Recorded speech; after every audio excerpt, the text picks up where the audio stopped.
नमस्कार दोस्तों, स्वागत है आपका अपने इस YouTube चैनल फन पाठशाला में। दोस्तों, जिस दिन आप किसी भी सरकारी नौकरी का आवेदन कर देते हैं, उसी दिन आप एक ऐसी यात्रा पे निकल पड़ते हैं जहां से वापसी आसान नहीं होती, वो भी खाली हाथ।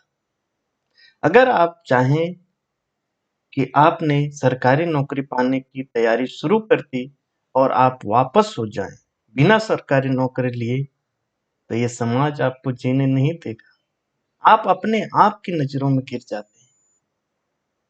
और जिस दिन एग्जाम डेट आपको पता चलती है, उसी दिन इस युद्ध का आगाज हो जाता है कि अब आपको रणभूमि में उतरना है। और जब आपको रणभूमि में उतरना ही है, तो फिर मेहनत में कमी क्यों? रणभूमि, मैं एग्जाम हॉल को रणभूमि मानता हूं। और जब आपको रणभूमि में उतरना है, तो वहां से आप खाली हाथ नहीं आ सकते और बिना तैयारी के नहीं जा सकते। तैयारी बहुत जरूरी होती है।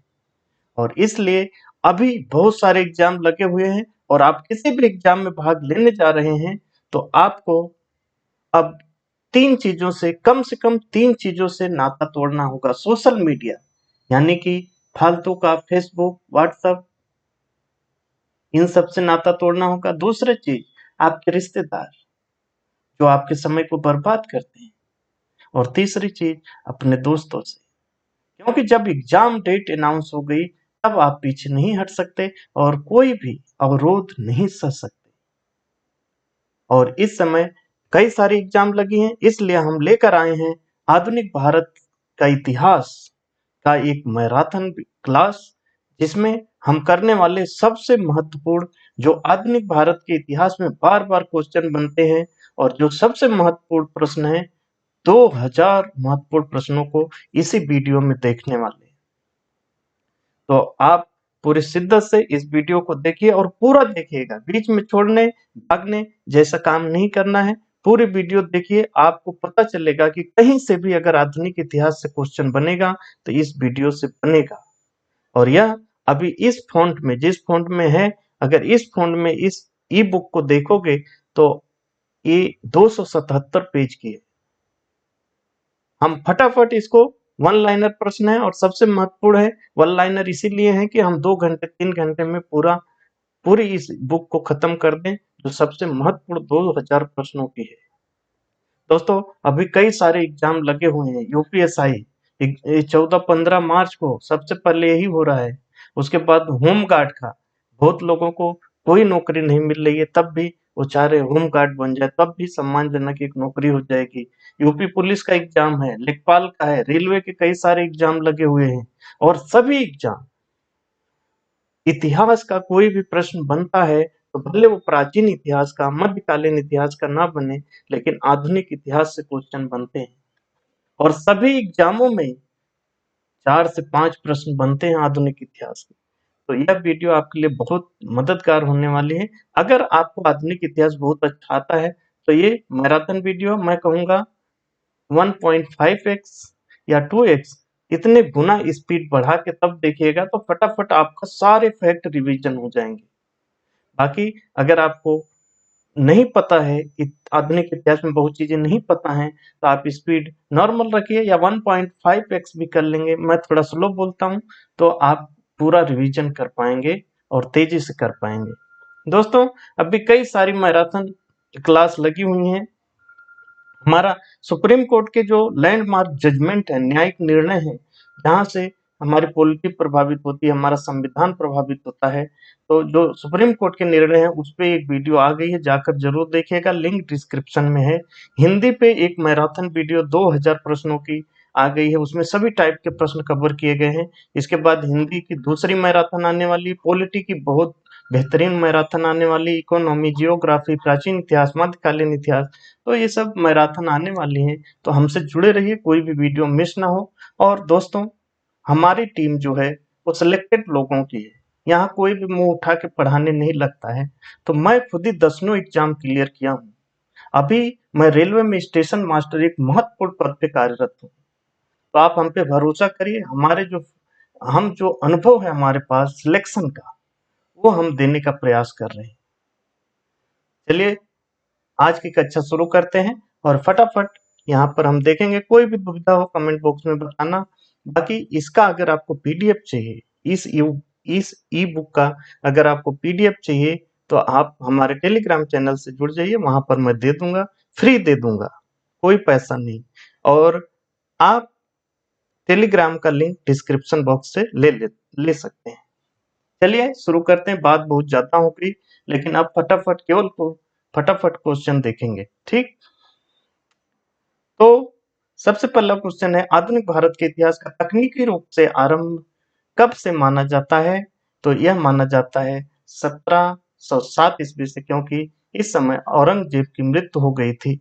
तो औरंगजेब की मृत्यु से क्यों माना जाता है? क्योंकि औरंग अंतिम मुगल बादशाह था जो शक्तिशाली था। इसके बाद मुगल साम्राज्य ढह ढहा के गिरने लगता है और विदेशी जो कंपनियां, यूरोपीय कंपनियां हैं, वो हमारे देश पे हावी होने लगती हैं और अंग्रेज अंततः जीत जाते हैं और हमें गुलाम बनाते हैं। भारत में आने वाले पहली यूरोपीय व्यापारी शक्ति कौन थी? तो वो पुर्तगाली थी। पहले पुर्तगाल आए थे, कभी क्रम आपसे पूछ ले तो आपको याद होना चाहिए, पढ़ा पढ़ा मत रह, दो ना फेंक। यहाँ पढ़ा, प से पुर्तगाली,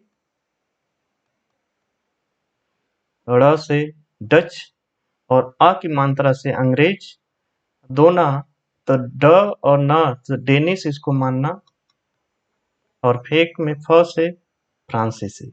ये क्रम होता है, इस तरह से आप याद रख सकते हैं। पुर्तगाली, डच, अंग्रेज, डेनिश, फ्रेंच, ठीक, फ्रांसीसी। आगे है, वास्को डी गामा ने भारत के लिए सीधे समुद्र के मार्ग की खोज कब की थी? तो वह की थी 1498 ईस्वी में।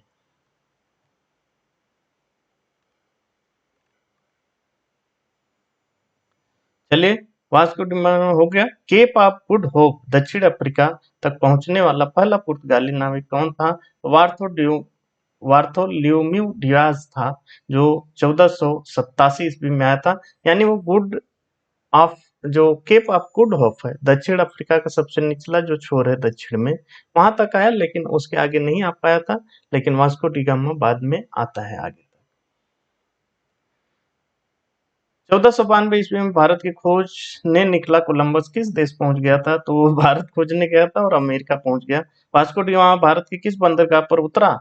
तो कालीकट, केरल में पड़ता है, वहां पर सबसे पहले उतरता है। कालीकट के किस हिंदू शासक ने वास्को डी गामा का स्वागत किया था? तो जमोरिन नाम का था। वास्को डी गामा कुल कितनी बार भारत आया? तो 3 बार आया और अंतिम बार 1524 में आया था। वास्को डी गामा की समाधि भारत के किस शहर में है? तो कोच्चि, केरल में ही है, क्योंकि वो अंतिम बार जो आया तो वहीं मर ही गया, तो यहीं पर उसकी दफना दिया गया। पुर्तगालियों ने अपनी पहली फैक्ट्री भारत में कहाँ और कब स्थापित की थी? तो कोच्चि में 1503 ईस्वी में, ठीक। अ, भारत में प्रथम पुर्तगाली गवर्नर वायसराय कौन था? तो फ्रांसिस्को डी अल्मेडा था, 1505 से 1509 तक। शांत जल की नीति, ब्लू वाटर पॉलिसी जिसे कहते हैं, किसने अपनाई थी? तो फ्रांसिस्को डी अल्मेडा ने ही यह नीति अपनाई थी। भारत में पुर्तगाली शक्ति का वास्तविक संस्थापक किसे माना जाता है? तो अल्फांसो डी अल्बुकर्क को, जो उसके बाद आया था, अल्मेडा के बाद आया अल्बुकर्क। अल्मेडा थोड़ा छोटा शब्द है, वो पहले है, उसके बाद अल्बुकर्क बड़ा शब्द है, वो बाद में। अल्बुकर्क ने गोवा को बीजापुर के किस सुल्तान से छीना था? तो यूसुफ आदिल शाही से वह गोवा को बीजापुर के इस सुल्तान से छीन लिया था 1510 ईस्वी में। किस पुर्तगाली गवर्नर ने भारतीय महिलाओं से विवाह करने की नीति अपनाई थी? तो अल्बुकर्क जो था, दूसरा वाला, ठीक। सती प्रथा को अपने प्रभाव क्षेत्र में प्रतिबंधित करने वाला पहला यूरोपीय गवर्नर था अल्बुकर्क। उसको तो समझ ही नहीं आया कि सती प्रथा जैसी चीजें आज भी चल रही हैं यहाँ पे, यानी किसी औरत को जिंदा जला दे रहे हैं। उसके पति के साथ, तो इसने प्रतिबंध लगाया था।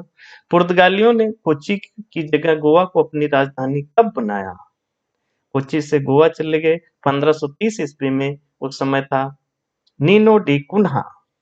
ठीक, नीनो डी कुन्हा ने किन दो महत्वपूर्ण क्षेत्रों पर अधिकार किया था? तो बसीन 1534 में और दीव 1535 में। और ये दीव वगैरह तो बहुत आजादी के बाद तक इनके कब्जे में था।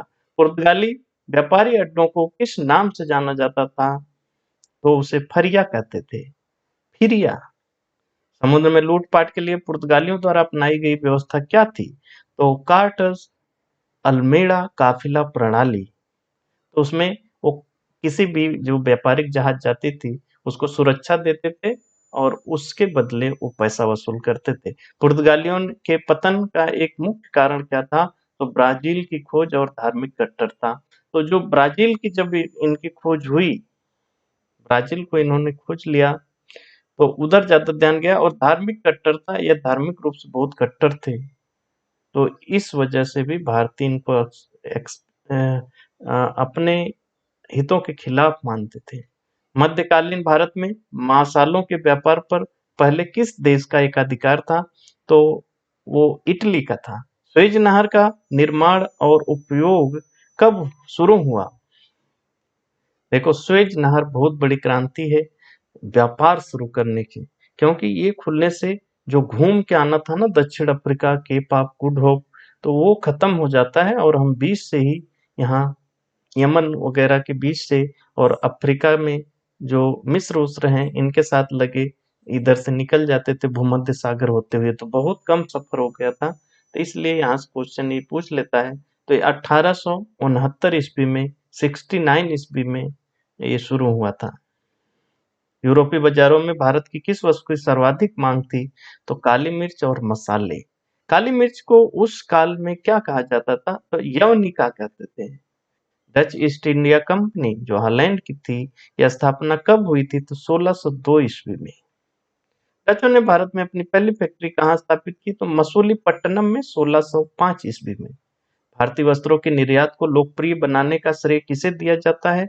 तो वह डचों को ही दिया जाता है। डचों का मुख्य व्यापारिक केंद्र भारत के किस तट पर था? तो कोरोमंडल तट पे था और ये बहुत ज्यादा वस्त्रों का व्यापार कर रहे थे। डचों का मुख्यालय कहाँ स्थित था? तो इनका जो शिप था बालिया में, जो इंडोनेशिया में है, वहां पर इनका मुख्यालय था और वहां से काफी ये लोग और दक्षिणी भारत से बहुत सारे वस्त्र का व्यापार करते थे। बेदरा का युद्ध 1759 बहुत पूछा जाता है, किसके बीच हुआ था? तो अंग्रेजों और डचों के बीच हुआ था और डच इसमें हार गए थे और उनकी विदाई हो गई। किस युद्ध के बाद डचों की भारत में अंतिम विदाई हुई? तो बेदरा का युद्ध जो 1759 का है। ब्रिटिश ईस्ट इंडिया कंपनी की स्थापना किस वर्ष हुई थी? तो 1599 ईस्वी में। महारानी एलिजाबेथ ने कंपनी को कितने वर्षों के लिए व्यापारिक चार्टर दिया था? तो वो था 15 वर्षों का, 1600 ईस्वी में दिया था। मुगल सम्राट जहांगीर के दरबार में आने वाला पहला अंग्रेज दूत कौन था? तो कैप्टन हॉकिंस। याद रखिएगा, 1608 ईस्वी में आया था कैप्टन हॉकिंस। कैप्टन हॉकिंस किस भाषा का ज्ञाता था? तो इसको तुर्की और फारसी भी आती थी, इसलिए जहांगीर बहुत खुश हुआ था, इसको कोई पद भी दिया था। जहांगीर ने कैप्टन हॉकिंस को कितनी का मनसब प्रदान किया था? देखो, मनसब दिया था, 400 का मनसब इसको दे दिया था, इतना खुश हुआ था।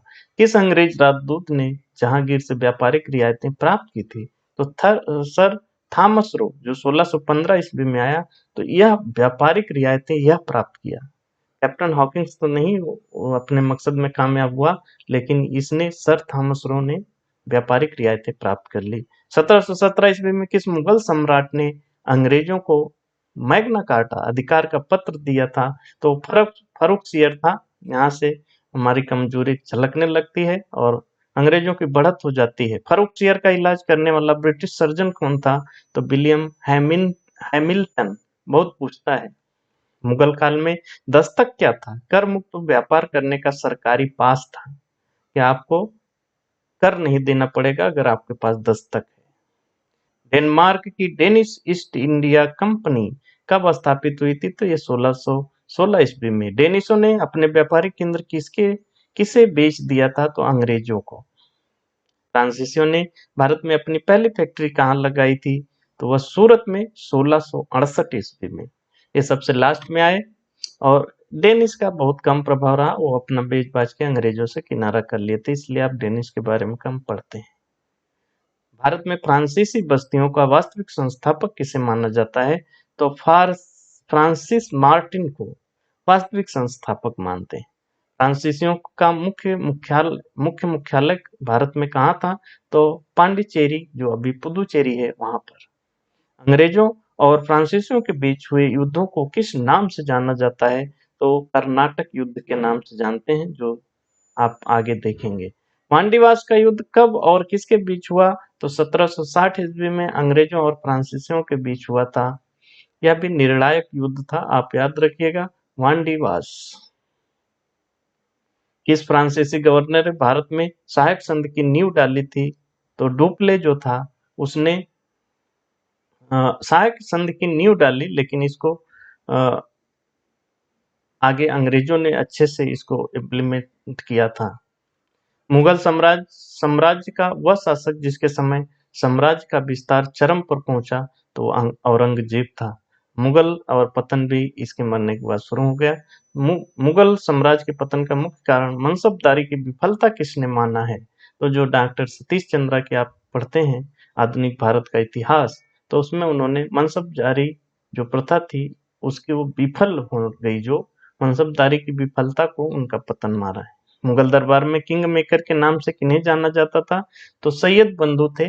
वो कई मुगल शासकों को बनाए और कई को हटाए भी। ईरान का नेपोलियन किसे कहा जाता है? तो नादिर शाह, जिसका बहुत विस्फोटक आक्रमण भारत में होता है और भारत टूट सा जाता है और अंग्रेज हावी हो जाते हैं। ये नादिर शाह का जो आक्रमण हुआ था अंग्रेजों की स्थापना में, यह भी एक महत्वपूर्ण रोल था।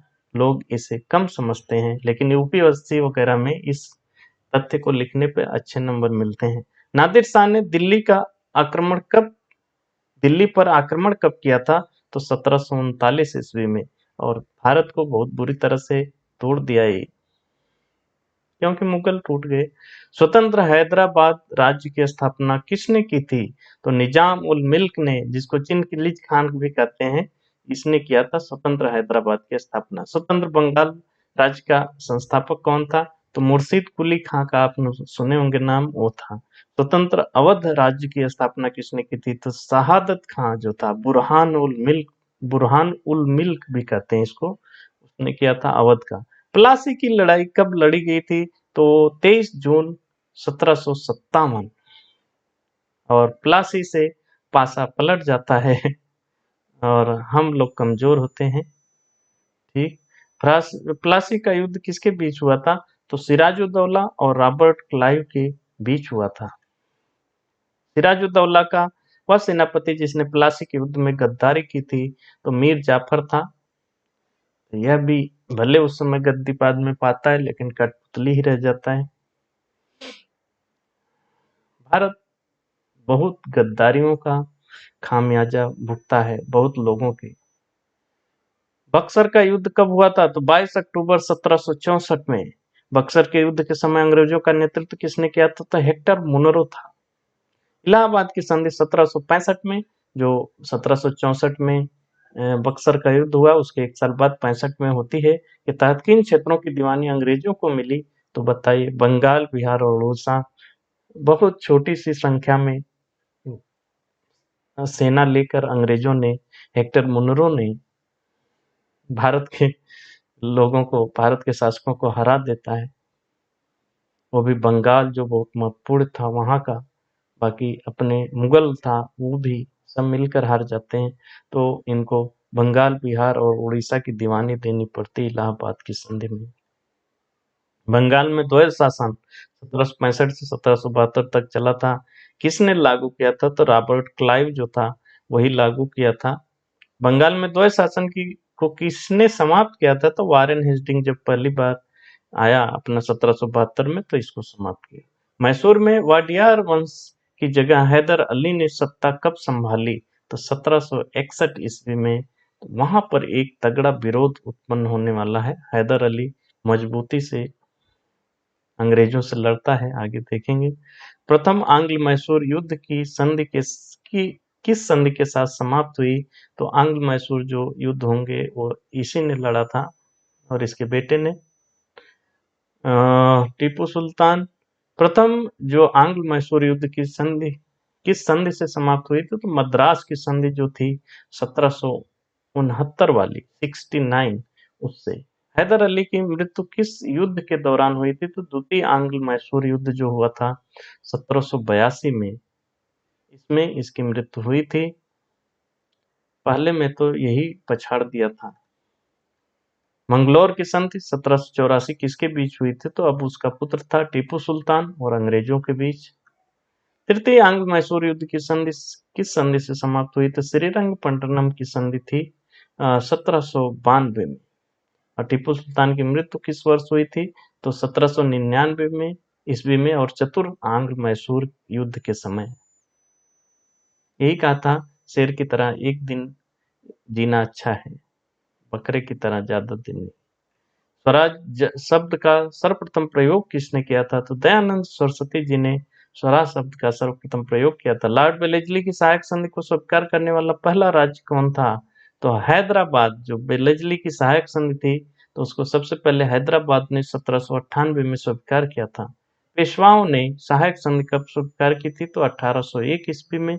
बसीन की संधि के बाद इन्होंने भी सहायक संधि, पेशवाओं ने भी स्वीकार कर ली। यही एक शक्ति थी मराठा यानी पेशवा, जो अंग्रेजों से लड़ सकते थे, लेकिन इनको भी वो तोड़ देता है। डलहौजी की हड़प नीति यानी बेबकत का सिद्धांत का पहला शिकार कौन सा राज्य बना था? तो ये सतारा ही बना 1848 में। ये भी समझो कि मराठाओं का ही था। वो कुशासन के आधार पर डलहौजी ने किस राज्य को ब्रिटिश राज्य में मिला लिया था? तो अवध को 1856 में कुशासन का आरोप लगाकर। झांसी का विलय किस वर्ष हुआ? तो 1854 ईस्वी में हुआ। मराठा साम्राज्य की स्थापना किसने की थी? तो छत्रपति शिवाजी महाराज जी ने किया था। बहुत बड़ी शक्ति था। मुगल के बाद इसको एक छत्र शासन हो सकता था भारत में, लेकिन बहुत सारी कमियां थी जिसकी वजह से ये लोग भी हारे। प्रथम पेशवा किसे माना जाता है? तो बालाजी विश्वनाथ को, जो 1713-1720 के कार्यकाल था।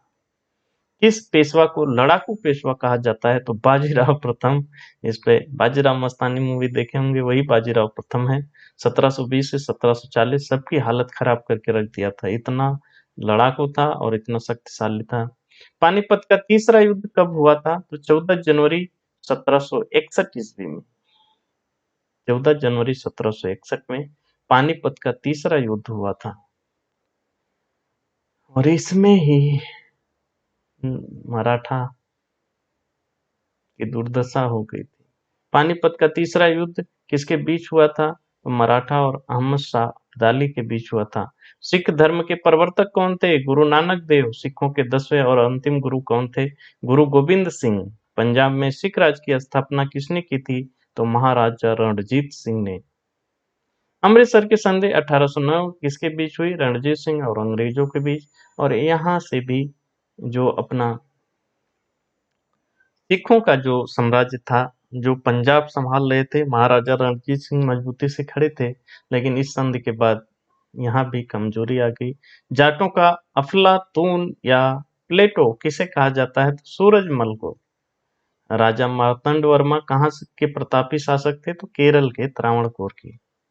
1857 के विद्रोह की विधिवत शुरुआत कब हुई? तो 10 मई 1857 को मेरठ से। 1857 के विद्रोह का तत्कालीन कारण क्या था? तो चर्बी वाले कारतूस का प्रयोग, और इसने ज्वाला को भड़काई। मंगल पांडे को फांसी कब दी गई? तो 8 अप्रैल 1857 को दे दी गई थी। 8 अप्रैल। हाँ, चलिए। 1857 के विद्रोह के समय भारत का वायसराय कौन था? तो लॉर्ड कैनिंग था। विद्रोहियों ने दिल्ली का सम्राट किसे घोषित किया था? तो बहादुर शाह जफर को। 1857 की क्रांति में बहादुर शाह जफर को नेता बनाया गया, क्योंकि वो प्रतीक था, मुगल शासक था, तो मुगल का भाई प्रतीक था कि पूरे भारत का नेतृत्व होगा। दिल्ली में विद्रोह का वास्तविक सैन्य नेतृत्व किसने किया था दिल्ली में? तो जनरल बख्त खान ने किया था। कानपुर में 1857 के विद्रोह का नेतृत्व किसने किया था? तो नाना साहिब ने।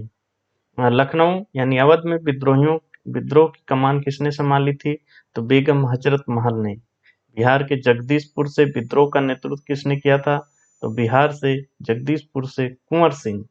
झांसी में विद्रोह का नेतृत्व रानी लक्ष्मीबाई ने किया था। बहुत वीरता से लड़ी थी। बागपत यानी यूपी में किसानों का नेतृत्व किसने किया था? शाहमल तोमर जी ने।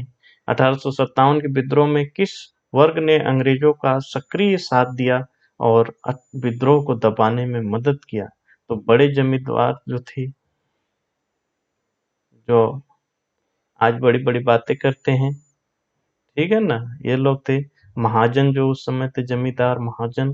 कई देसी रियासतें थी जैसे ग्वालियर के सिंधिया, इन लोगों ने 1857 में विद्रोह में अंग्रेजों की मदद किया था। बताइए, शिक्षित भारतीयों ने 1857 के विद्रोह का समर्थन क्यों नहीं किया?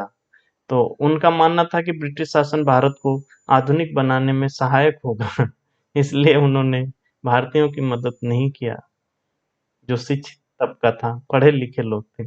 1857 के विद्रोह से भारत का कितना क्षेत्रफल और कितनी जनसंख्या प्रभावित हुई थी? तो कुल क्षेत्रफल का मात्र 25% और जनसंख्या का मात्र 10%। 1857 के विद्रोह के असफल होने का एक प्रमुख संगठनात्मक कारण क्या था? तो विद्रोहियों के पास किसी स्पष्ट राजनीतिक विचारधारा या भविष्य के कार्यक्रम का अभाव था कि भाई मान लो आपने हरा दिया, लड़के अंग्रेजों को भगा दिया, तो आगे कैसे चलाओगे पूरे देश को? कुछ कार्यक्रम था ही नहीं। विद्रोहियों ने 1857 के क्रांति के लिए कौन सी तिथि निश्चित की थी जिसके पहले ही विद्रोह शुरू होगा? तो वो 31 मई 1857 निश्चित था, लेकिन पहले ही हो गया। अंग्रेजों ने सिखों और गोरखाओं को बहादुर शाह जफर के खिलाफ कैसे भड़काया? उनके नाम पर झूठा फरमान जारी करवा करके जीत के बाद सिखों का वध कर दिया जाएगा। बताइए। 1857 के विद्रोह के समय संचार के साधनों जैसे रेल, डाक, तार का लाभ किसे मिला? तो अंग्रेज सरकार को मिला था। विद्रोह के बाद किस अधिनियम के तहत भारत में ईस्ट इंडिया कंपनी का शासन समाप्त कर दिया गया था? तो भारत शासन अधिनियम 1858 में। 1858 का जो था, इसमें ईस्ट इंडिया कंपनी का शासन समाप्त करके क्राउन का शासन स्थापित किया कि आप क्राउन के अधीन हैं। 1857 के अधिनियम के बाद भारत का शासन सीधे किसके हाथ में चला गया? तो ब्रिटिश क्राउन या ताज के हाथ में। बोर्ड ऑफ कंट्रोल और कोर्ट ऑफ डायरेक्टर्स के पदों को समाप्त कर कौन सा नया पद बना था? तो भारत सचिव का पद बना था, सेक्रेटरी ऑफ स्टेट। भारत सचिव की सहायता के लिए कितनी सहायक सदस्य वाली परिषद का गठन किया गया था? तो 15 सदस्यों वाली परिषद बनाई थी। तो 1858 के बाद गवर्नर जनरल को किस नाम से पुकारा जाने लगा था? तो वायसराय। भारत का प्रथम वायसराय कौन बना? तो लॉर्ड कैनिंग ही। ब्रिटेन विद्रोह के बाद बंगाल की सेना में भारतीय और यूरोपीय सैनिकों का अनुपात क्या रखा गया? तो 2:1। 2 भारतीय पर 1 यूरोपीय। बहुत ज्यादा डर गए थे लोग भाई, पहले ज्यादा भारतीय थे, फिर 2:1 कर दिया कि फिर से ना ऐसा कुछ हो जाए। बंबई और मद्रास की सेनाओं में भारतीय और यूरोपीय सैनिकों का अनुपात था 5:2। सेना में तोपखाने और महत्वपूर्ण शस्त्रागारों का नियंत्रण किसे सौंपा गया? तो केवल यूरोपीय सैनिकों को यानी उन पे भरोसा नहीं था। 1857 के बाद अंग्रेजों ने हिंदुओं और मुसलमानों के प्रति कौन सी कूटनीतिक नीति अपनाई? फूट डालो और राज करो, डिवाइड एंड रूल। और अंत तक इसका इनको बहुत लाभ हुआ। महारानी विक्टोरिया की घोषणा को लॉर्ड कैनिंग ने 1 नवंबर 1858 को कहाँ पढ़ा था? तो इलाहाबाद प्रयागराज में, कि सब चंगा सी अच्छे दिन आने वाले, ऐसा घोषणा हुई थी। लॉर्ड डलहौजी की हड़प नीति बेबकत का सिद्धांत को कब त्याग दिया गया था? तो 1858 की महारानी की घोषणा के बाद। दादा भाई नौरोजी ने अंग्रेजों द्वारा भारत के आर्थिक शोषण को क्या नाम दिया था? धन निष्कासन का सिद्धांत, ड्रेन ऑफ वेल्थ। किस पुस्तक में दादा भाई नौरोजी ने धन निष्कासन के सिद्धांत की व्याख्या की थी? तो poverty and un British rule in India. भारतीय पुनर्जागरण का अग्रदूत किसे माना जाता है? तो राजा राम मोहन राय जी को माना जाता है। राजा राम मोहन राय ने ब्रह्म समाज बाद में जो ब्रह्म सभा जो बाद में ब्रह्म समाज बनी थी, की स्थापना कब की थी? तो अगस्त 1828 में। ब्रह्म समाज की किस मुख्य धार्मिक विचारधारा पर आधारित थी? इस मुख्य धार्मिक विचारधारा पर आधारित थी तो एकेश्वरवाद, एक ही ईश्वर की पूजा। ब्रह्म समाज ने ईश्वर के किस स्वरूप को मान्यता दी थी? तो निर्गुण और निराकार, यानी ब्रह्म निर्गुण और निरंकार है और एक है। राजा राम मोहन राय ने अपने तर्कों का आधार किन ग्रंथों को बनाया था? तो वेद और उपनिषद के आधार पर ही उनका खंडन किए कुप्रथाओं का। ब्रह्म समाज के विरोध में धर्म सभा की स्थापना किसने की थी? तो राधा कांत देव ने। ये उनके उलट विचार रखते थे। राधा कांत देव पूछता है बहुत। सती प्रथा को प्रतिबंधित करने वाला कानून जो 17वां रेगुलेशन था, कब और किसके समय पारित हुआ था? तो 1829 में लॉर्ड विलियम बेंटिंग के समय। राजा राम मोहन राय की मृत्यु के बाद ब्रह्म समाज का नेतृत्व किसने संभाला था? तो देवेंद्र नाथ टैगोर जी। देवेंद्र नाथ टैगोर ने 1839 में किस सभा की स्थापना की थी? तो वो तत्वबोधिनी सभा। ब्रह्म समाज का वह आचार्य कौन था जिसके समय इसका विस्तार बंगाल से बाहर पूरे भारत में हो गया था? तो केशव चंद्र सेन जी थे। बहुत आगे बढ़ाए थे। 1866 में ब्रह्म समाज के विभाजन के बाद केशव चंद्र सेन के संगठन का क्या नाम था? तो उसका नाम था भारतवर्षीय ब्रह्म समाज। ब्रह्म समाज का पुराना हिस्सा जो देवेंद्र नाथ टैगोर के अधीन था, किस नाम से जाना गया? तो आदि ब्रह्म समाज इसको कहते थे। केशव चंद्र सेन के प्रयासों ने 1867 में 67 में बंबई में किस समाज की स्थापना की थी? तो प्रार्थना समाज की स्थापना। प्रार्थना समाज के मुख्य संस्थापक कौन थे? तो आत्माराम पांडुरंग। प्रार्थना समाज के प्रभावशाली नेता कौन थे जिन्हें जस्टिस भी कहा जाता था? तो महादेव गोविंद रानडे।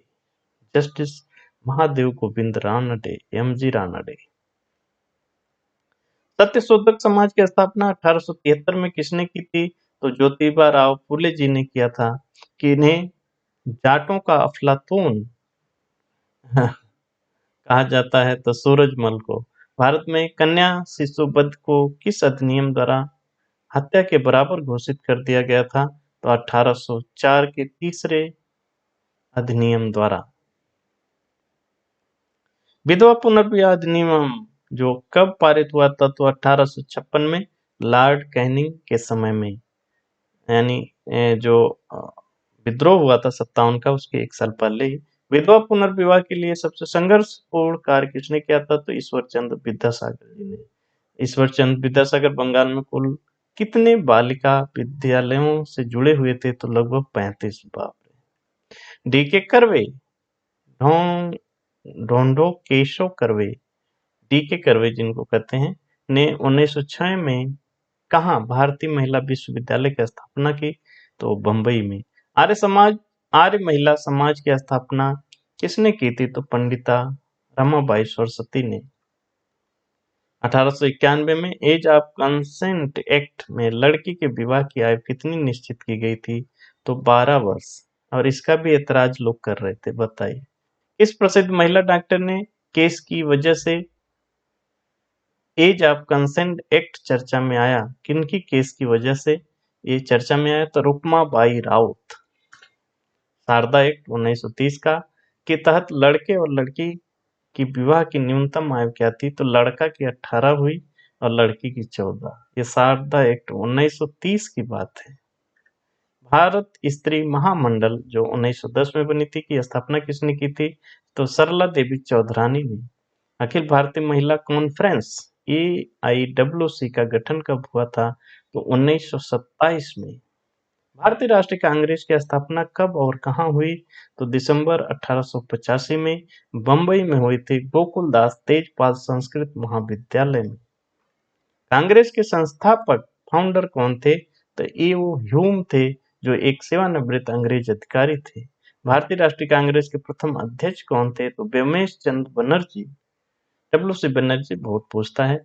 केशव कांग्रेस के प्रथम अधिवेशन में कितने प्रतिनिधियों ने भाग लिया था? तो ये 72 प्रतिनिधियों ने।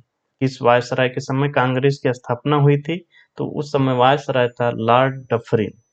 सेफ्टी वाल्व का सिद्धांत कांग्रेस के संदर्भ में किसने दिया था? तो लाला लाजपत राय ने। लाला लाजपत राय के अनुसार कांग्रेस किसी की दिमाग की उपज थी? तो लॉर्ड डफरिन की। लाला लाजपत राय ऐसा मानते थे कि डफरिन ने ही सेफ्टी वाल्व के तौर पर कांग्रेस को खड़ा किया है, ताकि प्रेशर को विस्फोट में ना बदला जा सके।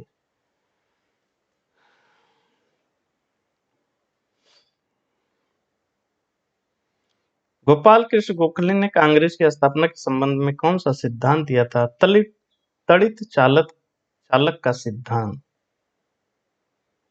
यानी कि बिजली गिरेगी तो यहां से ही समाप्त हो जाएगी, ज्यादा लोगों को प्रभावित नहीं करेगी। कांग्रेस के उदारवादी चरण का समय क्या माना जाता है? तो 1885 से लेकर 1905 तक, जब तक बंगाल विभाजन हुआ था उसके वहां तक। किस नेता को उदारवादी नेता कहा जाता है? तो दादा भाई नौरोजी हुए, फिरोज शाह मेहता हुए, गोपाल कृष्ण गोखले हुए, सुरेंद्रनाथ बनर्जी हुए। ये लोग उदारवादियों की कार्य पद्धति क्या थी? प्रार्थना करना, स्मरण पत्र लिखना और संवैधानिक दायरे में सुधार की मांग करना। इस अधिनियम को उदारवादियों की एक महत्वपूर्ण उपलब्धि माना जाता है। तो 1892 का भारत परिषद अधिनियम है इसमें, क्योंकि यहाँ कुछ चीजें भारतीयों को मिल गई थी। उग्रवादी या गर्मपंथी विचारधारा के प्रमुख नेता कौन थे? तो लाल बाल पाल, यानी लाल से लाला लाजपत राय, बाल से बाल गंगाधर तिलक और पाल से बिपिन चंद्र पाल। स्वराज मेरा जन्म सिद्ध अधिकार है और मैं इसे लेकर रहूंगा, यह किसका कथन है? तो बाल गंगाधर तिलक जी का। तिलक ने जनता को संगठित करने के लिए किन उत्सवों की शुरुआत की थी? तो गणेश उत्सव और शिवाजी उत्सव। गर्मपंथियों के मुख्य राजनीतिक हथियार क्या थे? तो बहिष्कार करना, स्वदेशी को अपनाना, असहयोग और जेल भरो आंदोलन करना। ये गर्मपंथी थे।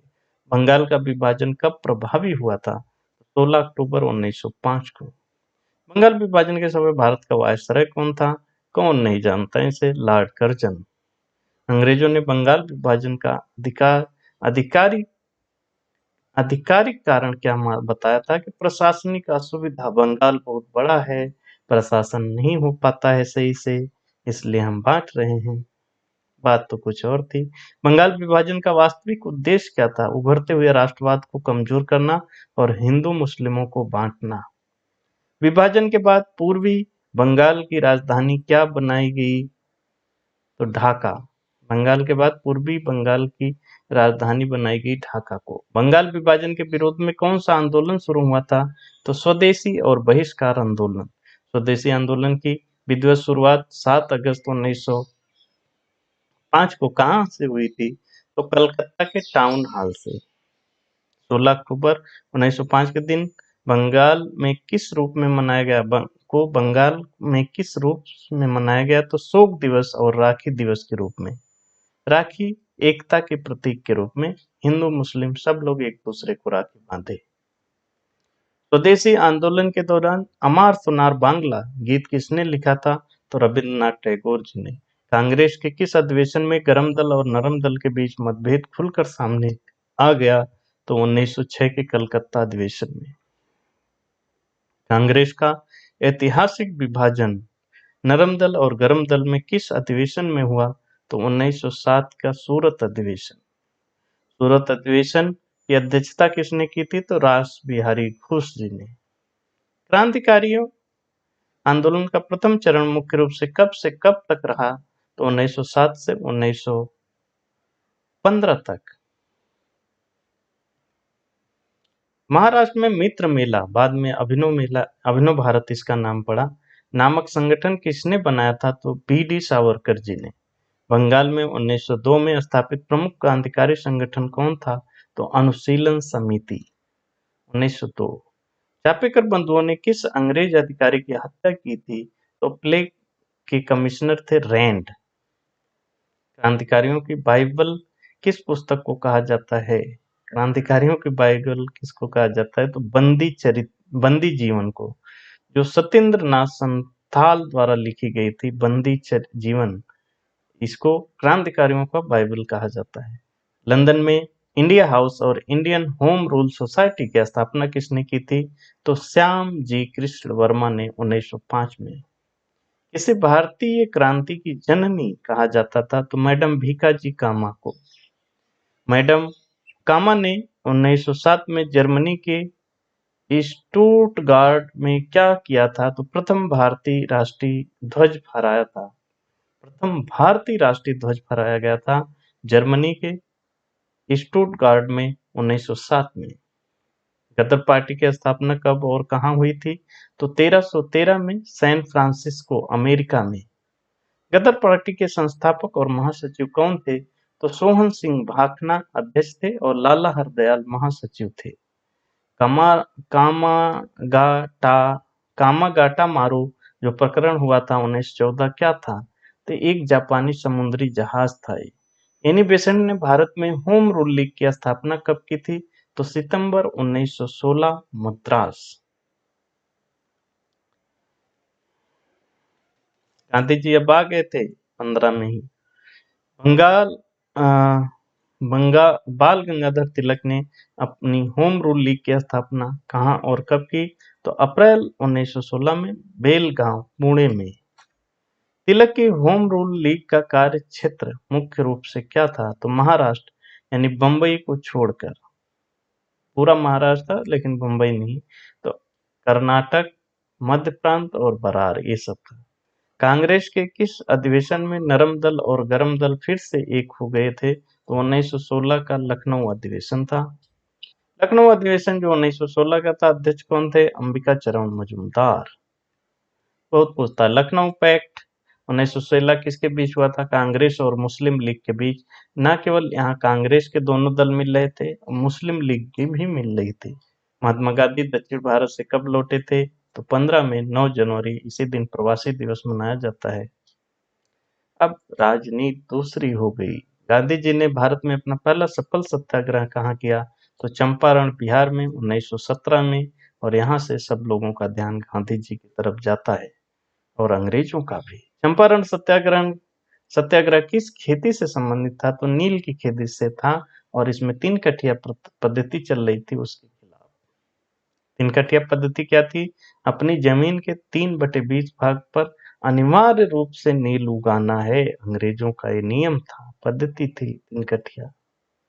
गांधी जी को चंपारण आने के लिए किसने आमंत्रित किया था? तो राजकुमार शुक्ल जी। बहुत पूछता है। महात्मा गांधी ने पहली बार भूख हड़ताल का प्रयोग किस आंदोलन में किया था? तो अहमदाबाद, इनका जो मिल में हड़ताल था, अहमदाबाद मिल हड़ताल 1918। गांधी जी का भारत में पहला असहयोग, नॉन कोऑपरेशन आंदोलन कौन सा माना जाता है? तो जो खेड़ा सत्याग्रह हुआ था 1918 में, वह।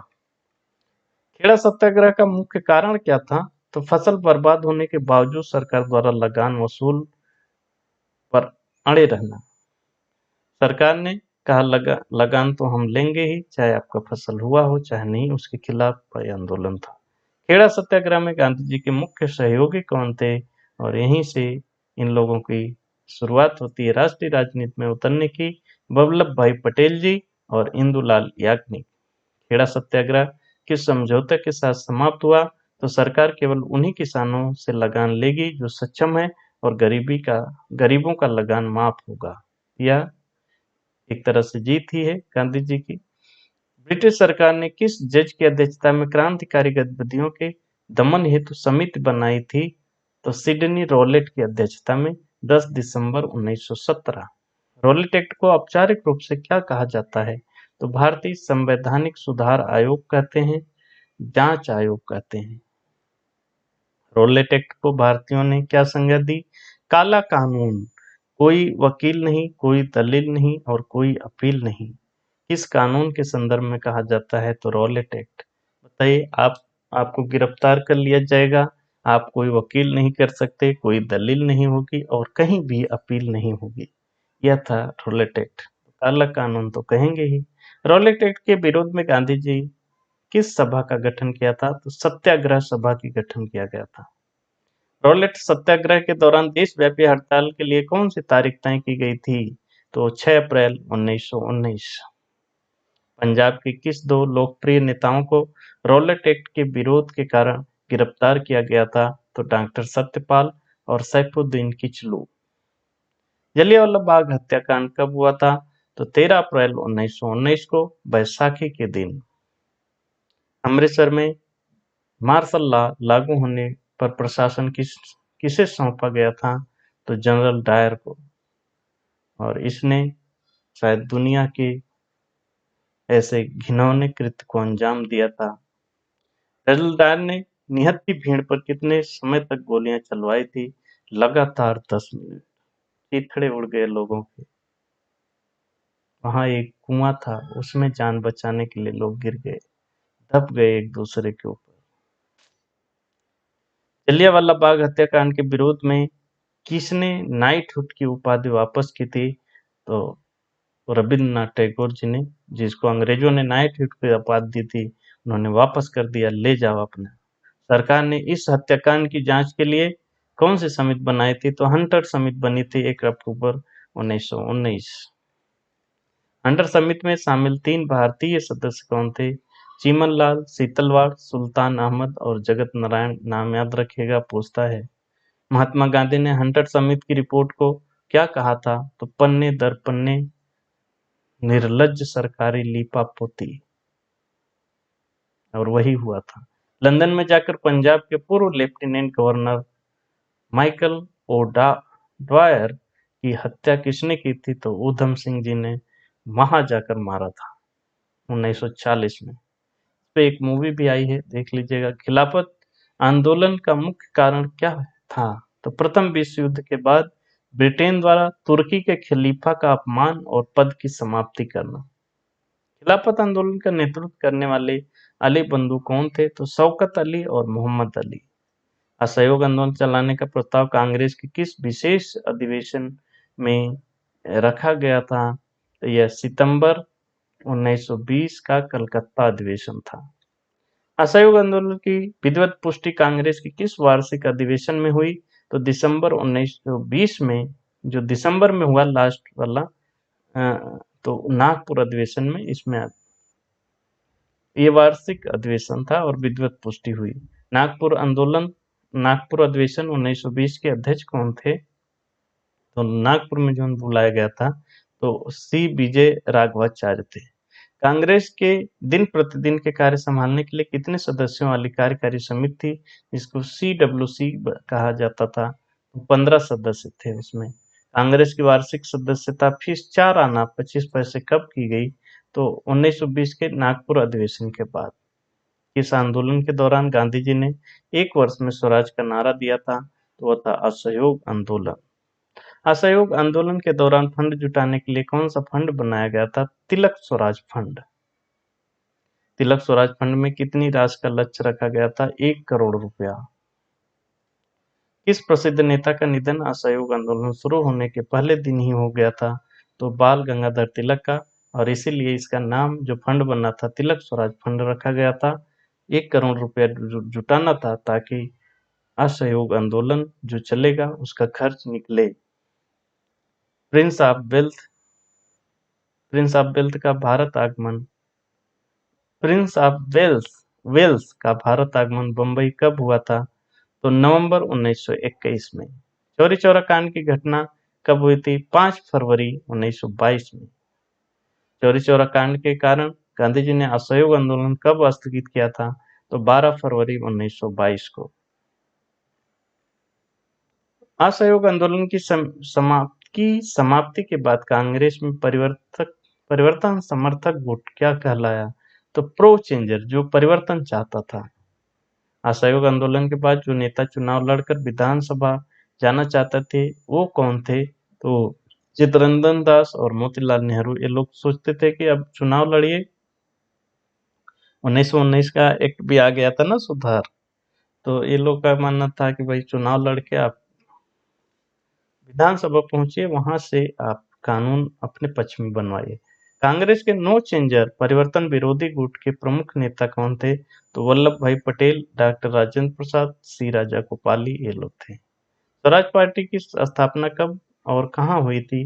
तो मार्च 1923 में इलाहाबाद में। स्वराज पार्टी के प्रथम अध्यक्ष और महासचिव कौन थे? तो सी आर दास अध्यक्ष थे और मोतीलाल नेहरू महासचिव थे। केंद्रीय विधानसभा के पहले भारतीय अध्यक्ष स्पीकर कौन थे?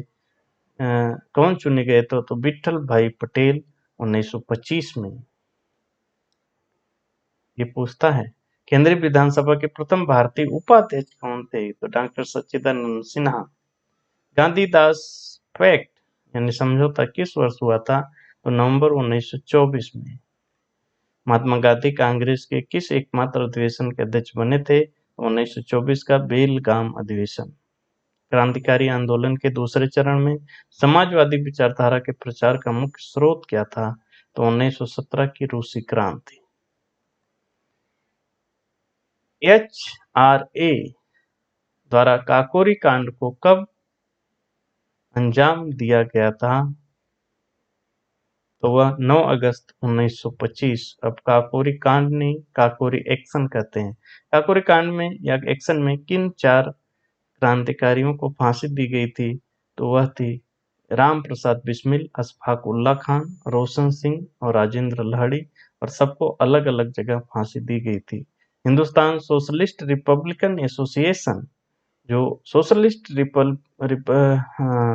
हिंदुस्तान सोशलिस्ट रिपब्लिकन एसोसिएशन, पहले ये सोशलिस्ट नहीं था, इसमें यस HRA था, अब HSRA हो गया, की स्थापना कब और कहाँ हुई थी? तो सितंबर 1928 में फिरोज शाह कोटला मैदान जो दिल्ली में है। इसने क्रांतिकारियों के बीच समाजवादी विचारधारा को मजबूती से रखा? तो भगत सिंह थे। साइमन कमीशन का गठन किस अधिवेशन की समीक्षा के लिए किया गया था?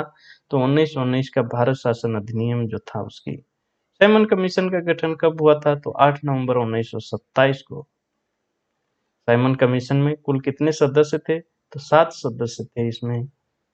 किस वायसराय के सुझाव पर साइमन कमीशन से भारतीयों को बाहर रखा गया? तो लॉर्ड इरविन। साइमन कमीशन पहली बार भारत यानी बंबई कब पहुंचा? 3 फरवरी 1928 को। साइमन कमीशन के विरोध के दौरान लाहौर में लाठीचार्ज से किस नेता की मृत्यु हो गई थी? तो लाला लाजपत राय। इस रिपोर्ट ने प्रांतों में द्वैध शासन समाप्त कर प्रांतीय स्वायत्तता देने की सिफारिश की थी। तो साइमन कमीशन रिपोर्ट ने।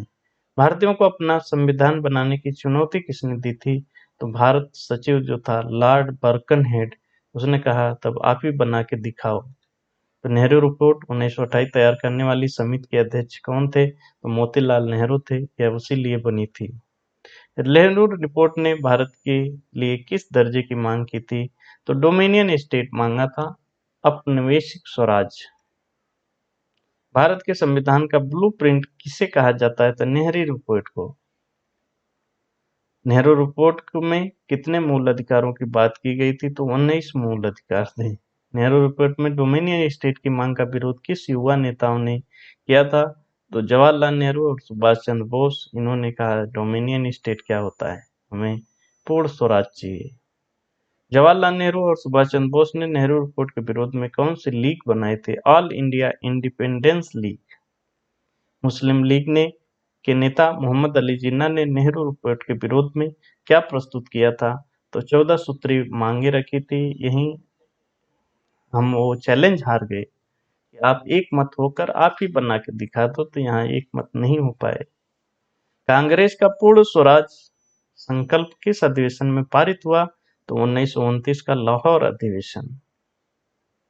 लाहौर अधिवेशन 1929 की अध्यक्षता किसने की थी? तो युवा नेता थे उस समय जवाहरलाल नेहरू जी। 31 दिसंबर 1929 की रात को नेहरू जी ने किस नदी के तट पर तिरंगा फहराया था? तो रावी नदी।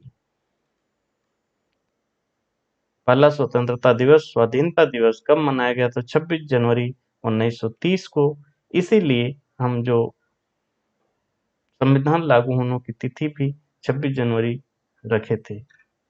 गांधी जी ने सविनय अवज्ञा आंदोलन शुरू करने से पहले इरविन को कितनी सूत्री मांगे भेजी थी? तो 11 सूत्री मांगे इन्होंने भेजी थी। अगर आप इस पे सहमत हो तब बात करते हैं। गांधी जी की दांडी यात्रा साबरमती आश्रम से शुरू हुई। कब शुरू हुई? तो 12 मार्च 1930 को। गांधी जी ने दांडी पहुंचकर नमक कानून कब तोड़ा? तो 6 अप्रैल 1930 को। 12 मार्च से शुरू हुई, 6 अप्रैल। दांडी मार्च में गांधी जी के साथ कितने अनुयायी शामिल थे? तो 78 सदस्य थे। 78, 78। तमिलनाडु में तंजौर तट पर नमक सत्याग्रह का नेतृत्व किसने किया था? तो सी राजगोपालाचारी जी ने।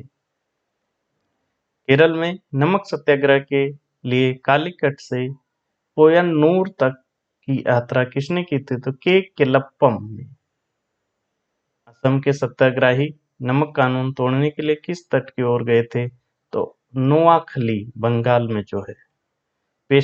पेशावर में लाल कुर्ती आंदोलन का नेतृत्व किसने किया था? तो खान अब्दुल गफ्फार खान, जिनको सीमांत गांधी भी कहते हैं।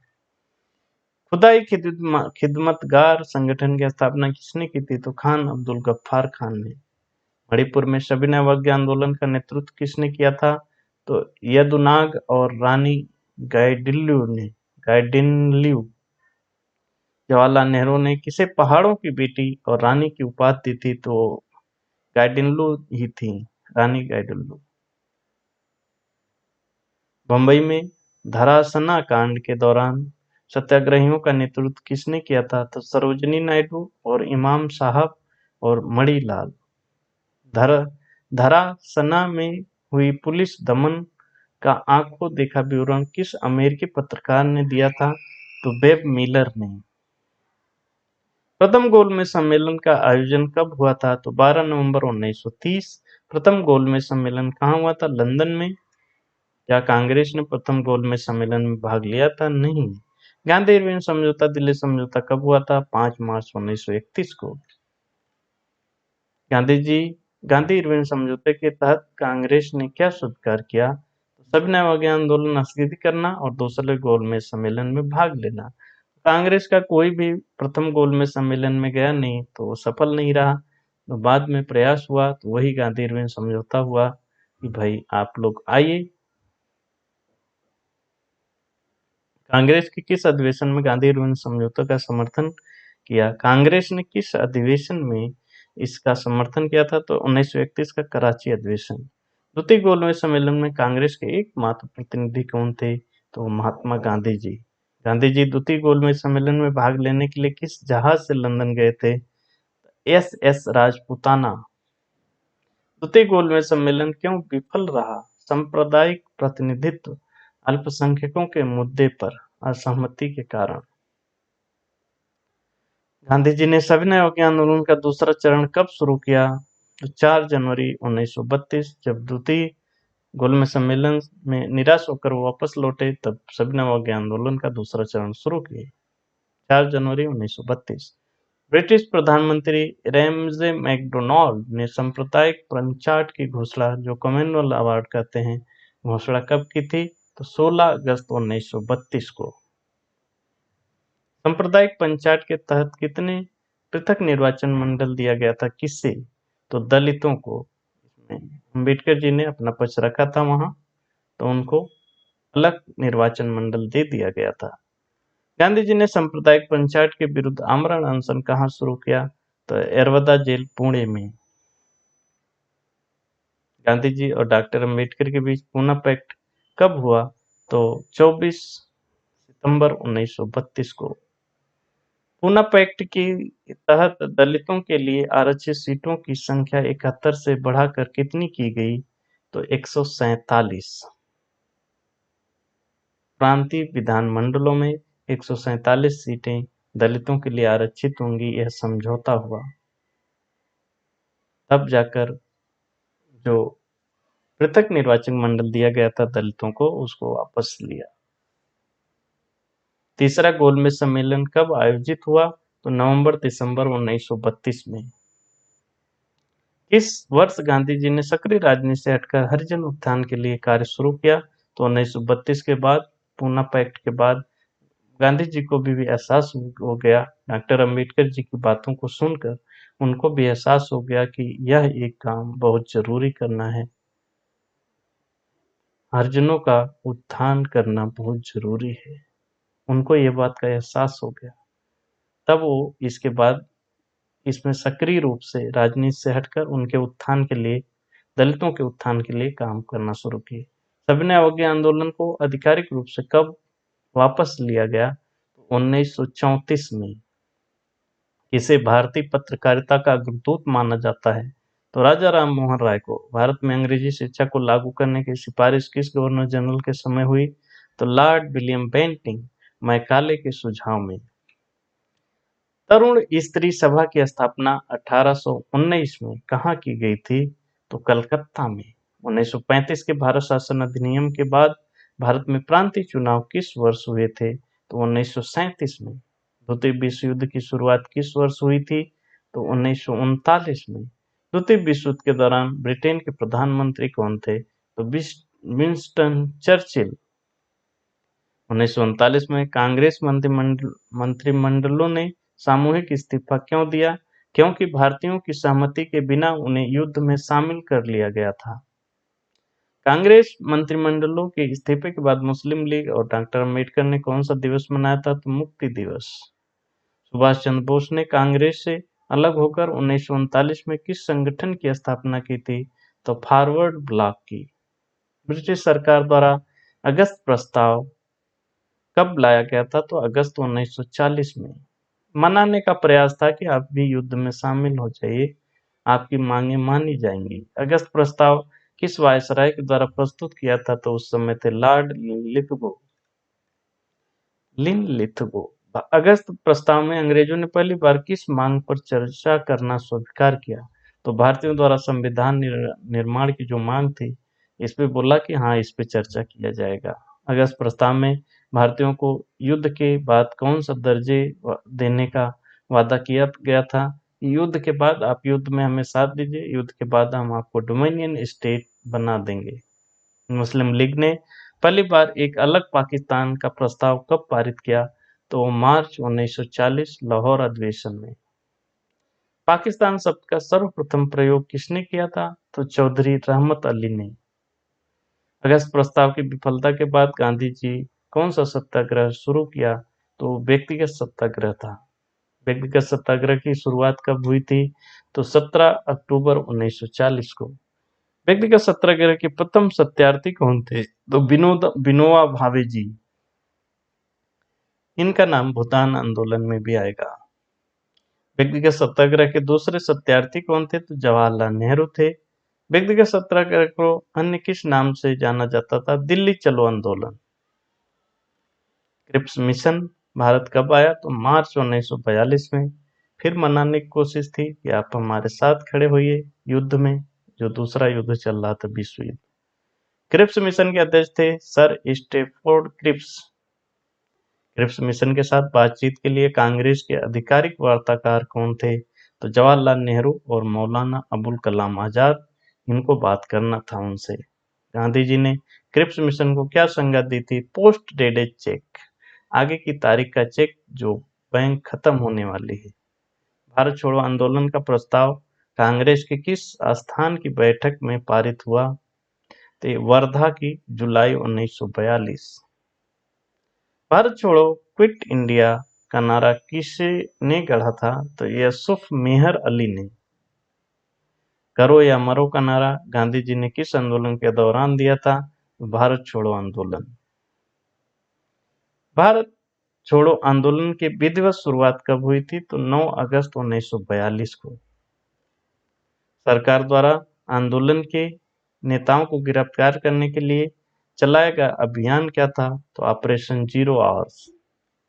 भारत छोड़ो आंदोलन के दौरान गांधी जी को कहाँ नजरबंद किया गया था?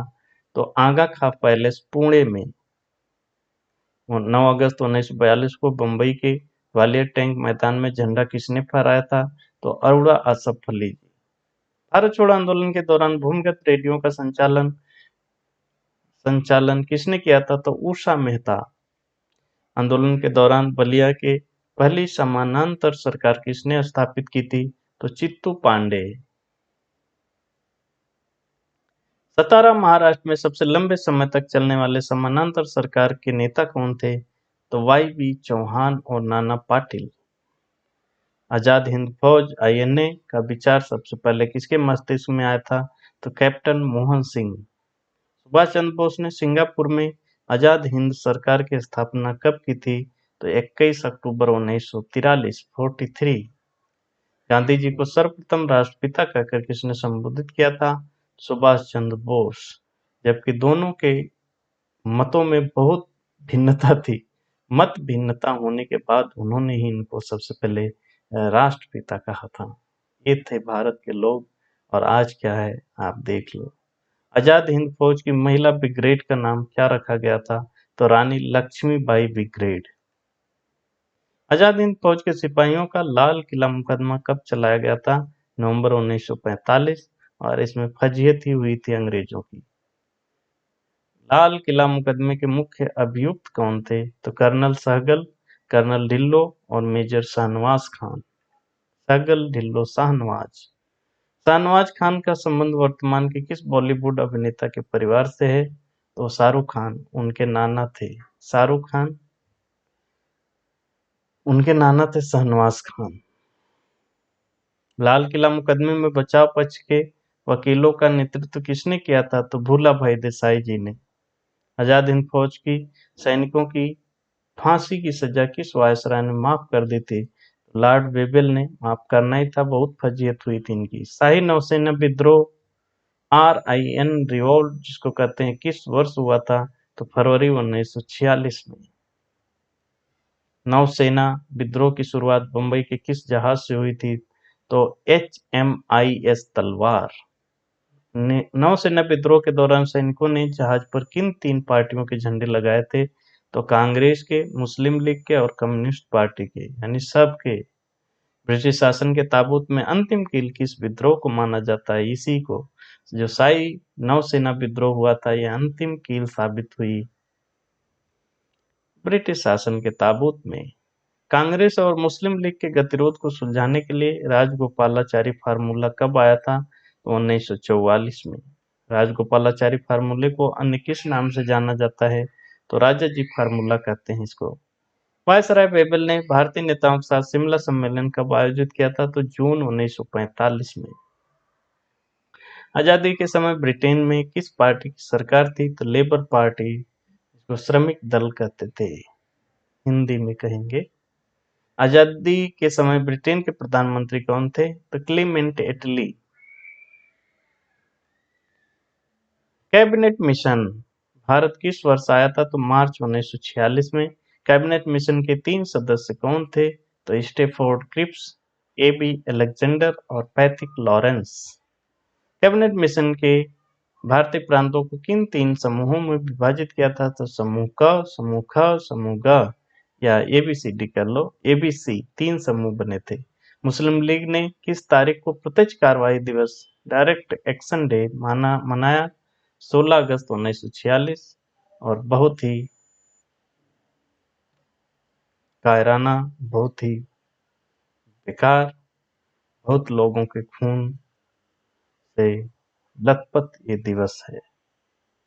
भारत की अंतरिम सरकार का गठन कब हुआ था? तो 2 सितंबर 1946 को। अंतरिम सरकार के अध्यक्ष कौन थे? लॉर्ड वेबल। अंतरिम सरकार के उपाध्यक्ष के रूप में किसे नियुक्त किया गया था? तो जवाहरलाल नेहरू जी को।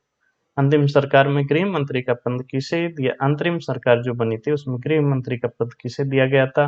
तो वल्लभ भाई पटेल जी को, और बाद में ही वही रहे। अंतरिम सरकार में रक्षा मंत्री कौन बने थे? रक्षा मंत्री, बल की जरूरत होती है रक्षा में, तो सरदार बलदेव सिंह। अंतरिम सरकार में मुस्लिम लीग की ओर से वित्त मंत्री कौन बने थे? तो लियाकत अली खां।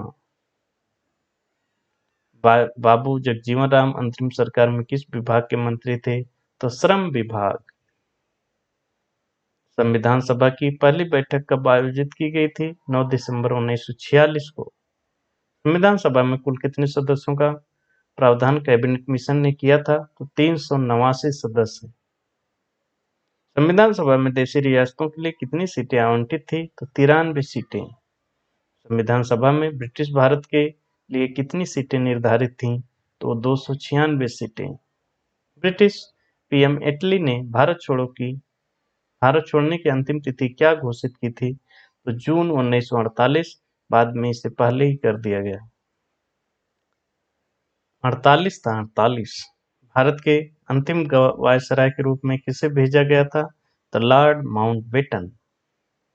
माउंटबेटन योजना 3 जून की योजना है। ये किस वर्ष प्रस्तुत की गई थी? तो 3 जून 1947 को। 47 को नहीं यार, 46 को। भारत विभाजन का आधार कौन सी योजना है? माउंटबेटन योजना। माउंटबेटन योजना को किस अन्य तकनीकी नाम से जाना जाता है? तो Dickie Bird plan. Dickie Bird plan भी कहते हैं इसको।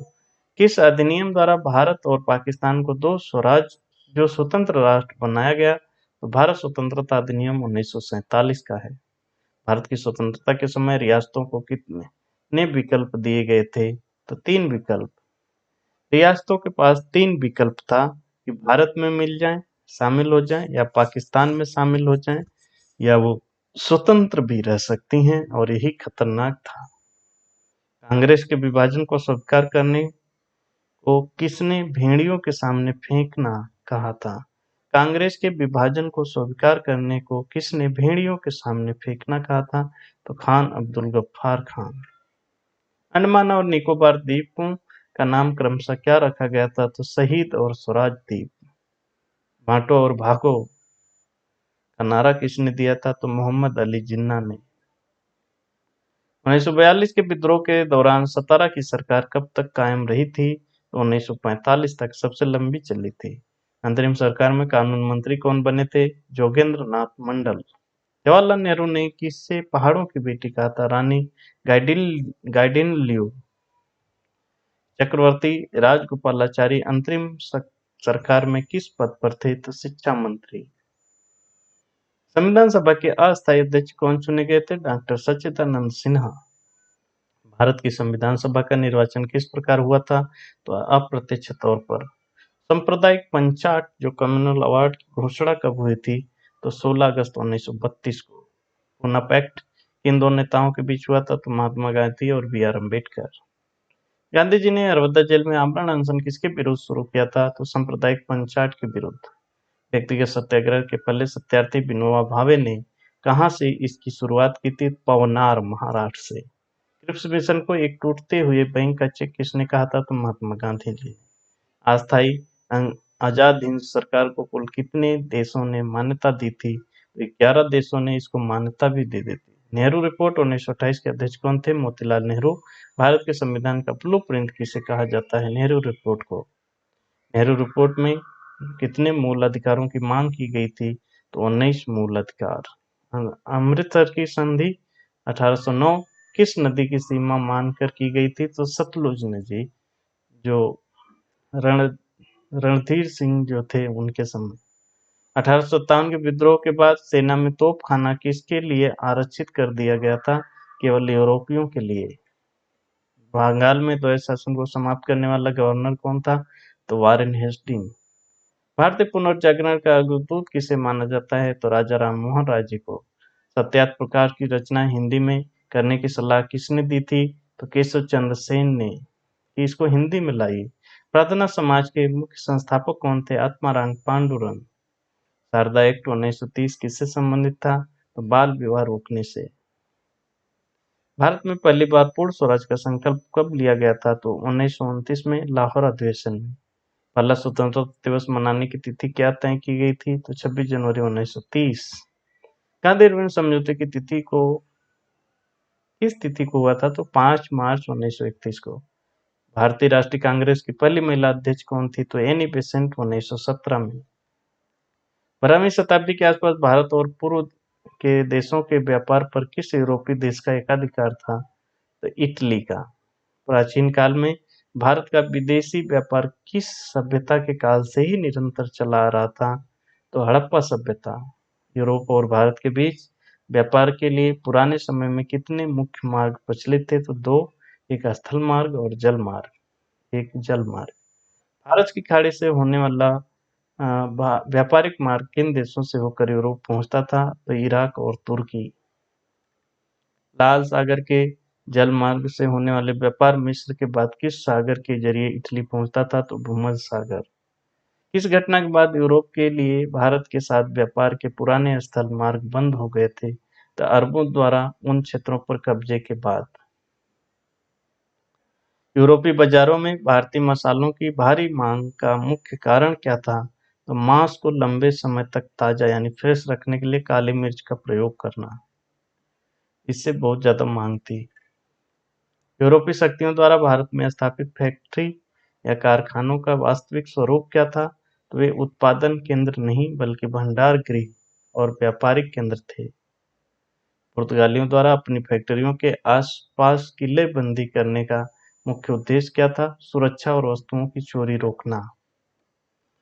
पुर्तगाली गवर्नर अल्बुकर्क ने समुद्र आधारित साम्राज्य के किस लिए किन दो रणनीतिक जलडमरू मद्धों पर कब्जा किया था? तो हॉर्मुज और मलक्का।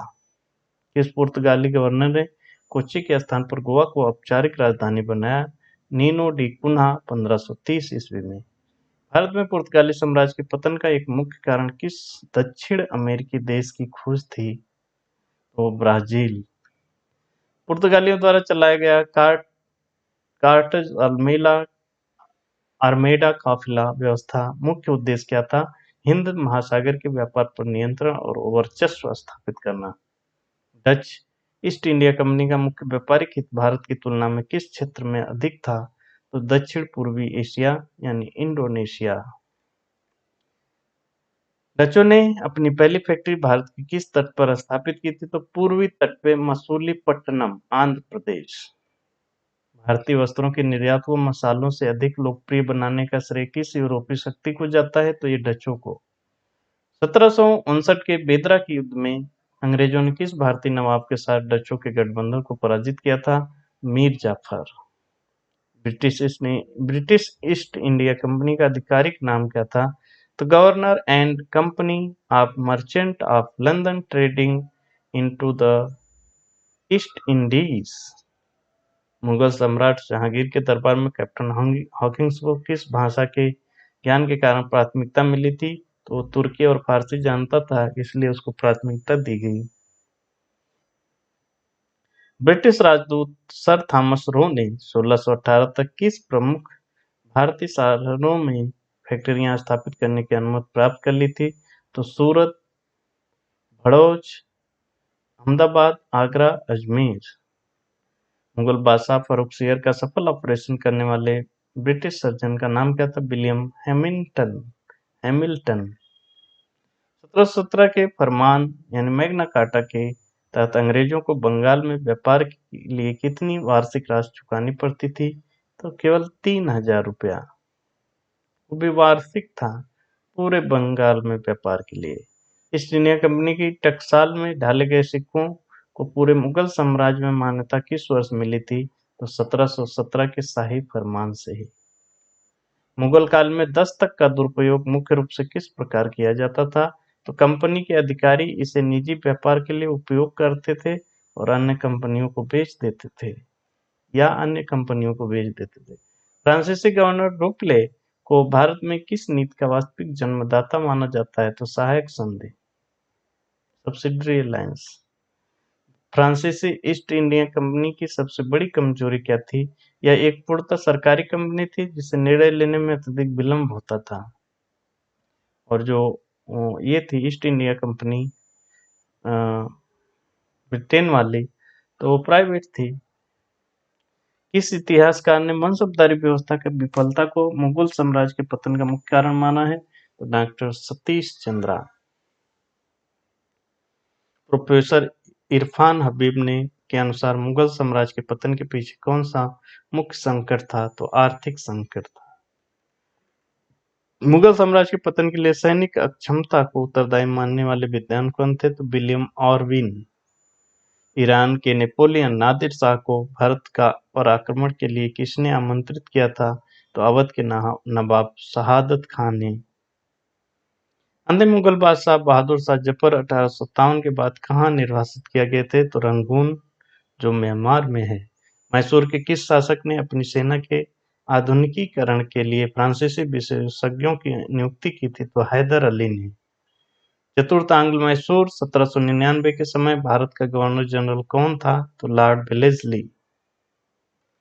स्वराज मेरा जन्म सिद्ध अधिकार का नारा देने वाले तिलक ने अपनी होम रूल लीग कहाँ स्थापित की थी? तो बेला गांव, पुणे में। राजा राम मोहन राय ने ब्रह्म समाज का गठन किस वर्ष किया था? तो अगस्त 1928 में।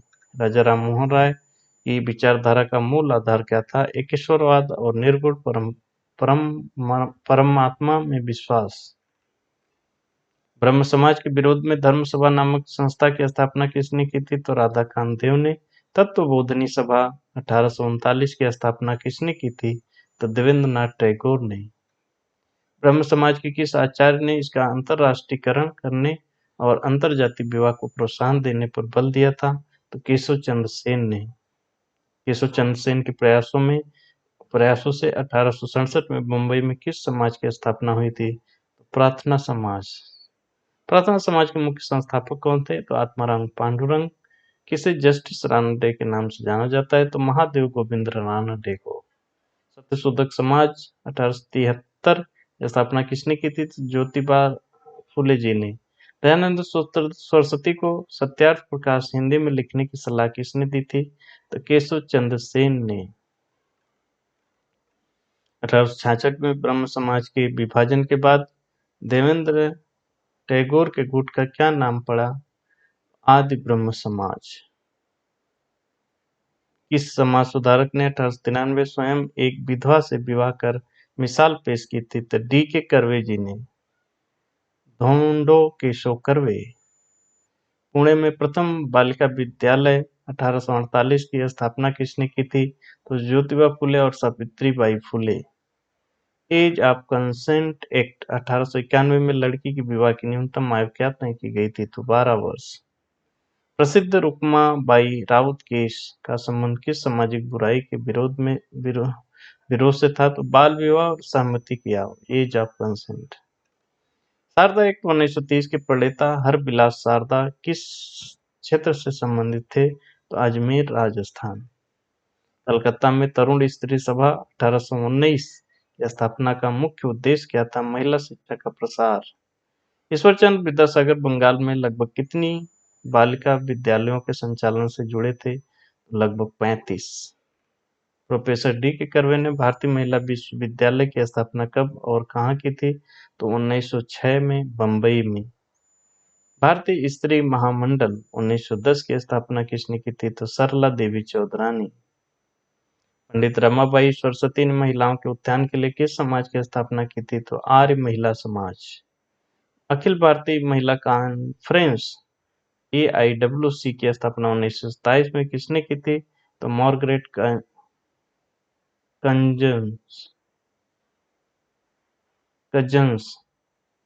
कजन्स। कांग्रेस की स्थापना के संदर्भ में सेफ्टी वाल का सिद्धांत किसने दिया था? तो लाला लाजपत राय।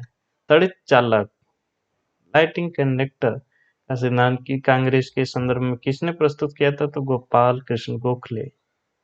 कांग्रेस के प्रथम अधिवेशन 1985 के अध्यक्ष थे उमेश चंद्र बनर्जी।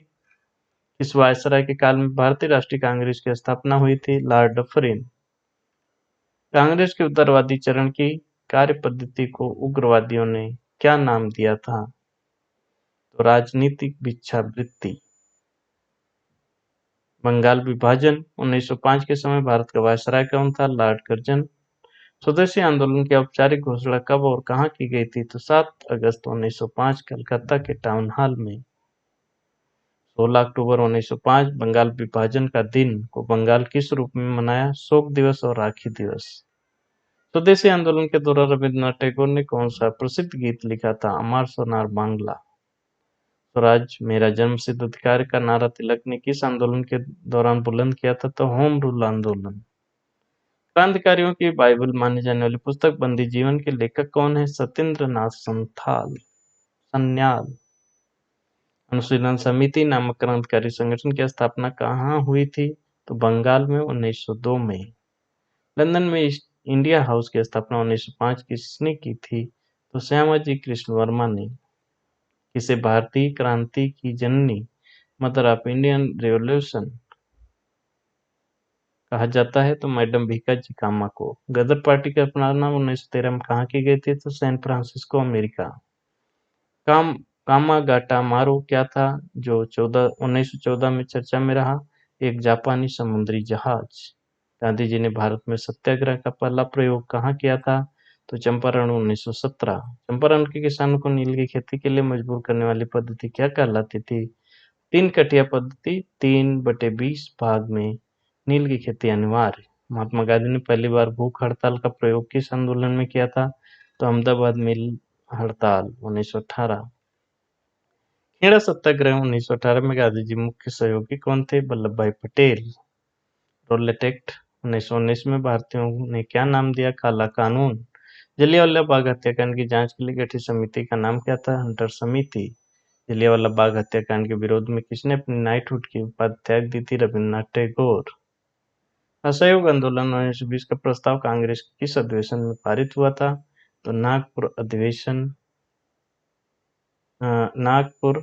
अधिवेशन जो था दिसंबर 1920 में। असहयोग आंदोलन शुरू होने के पहले ही दिन किस महान नेता का निधन हुआ था? तो बाल गंगाधर तिलक का।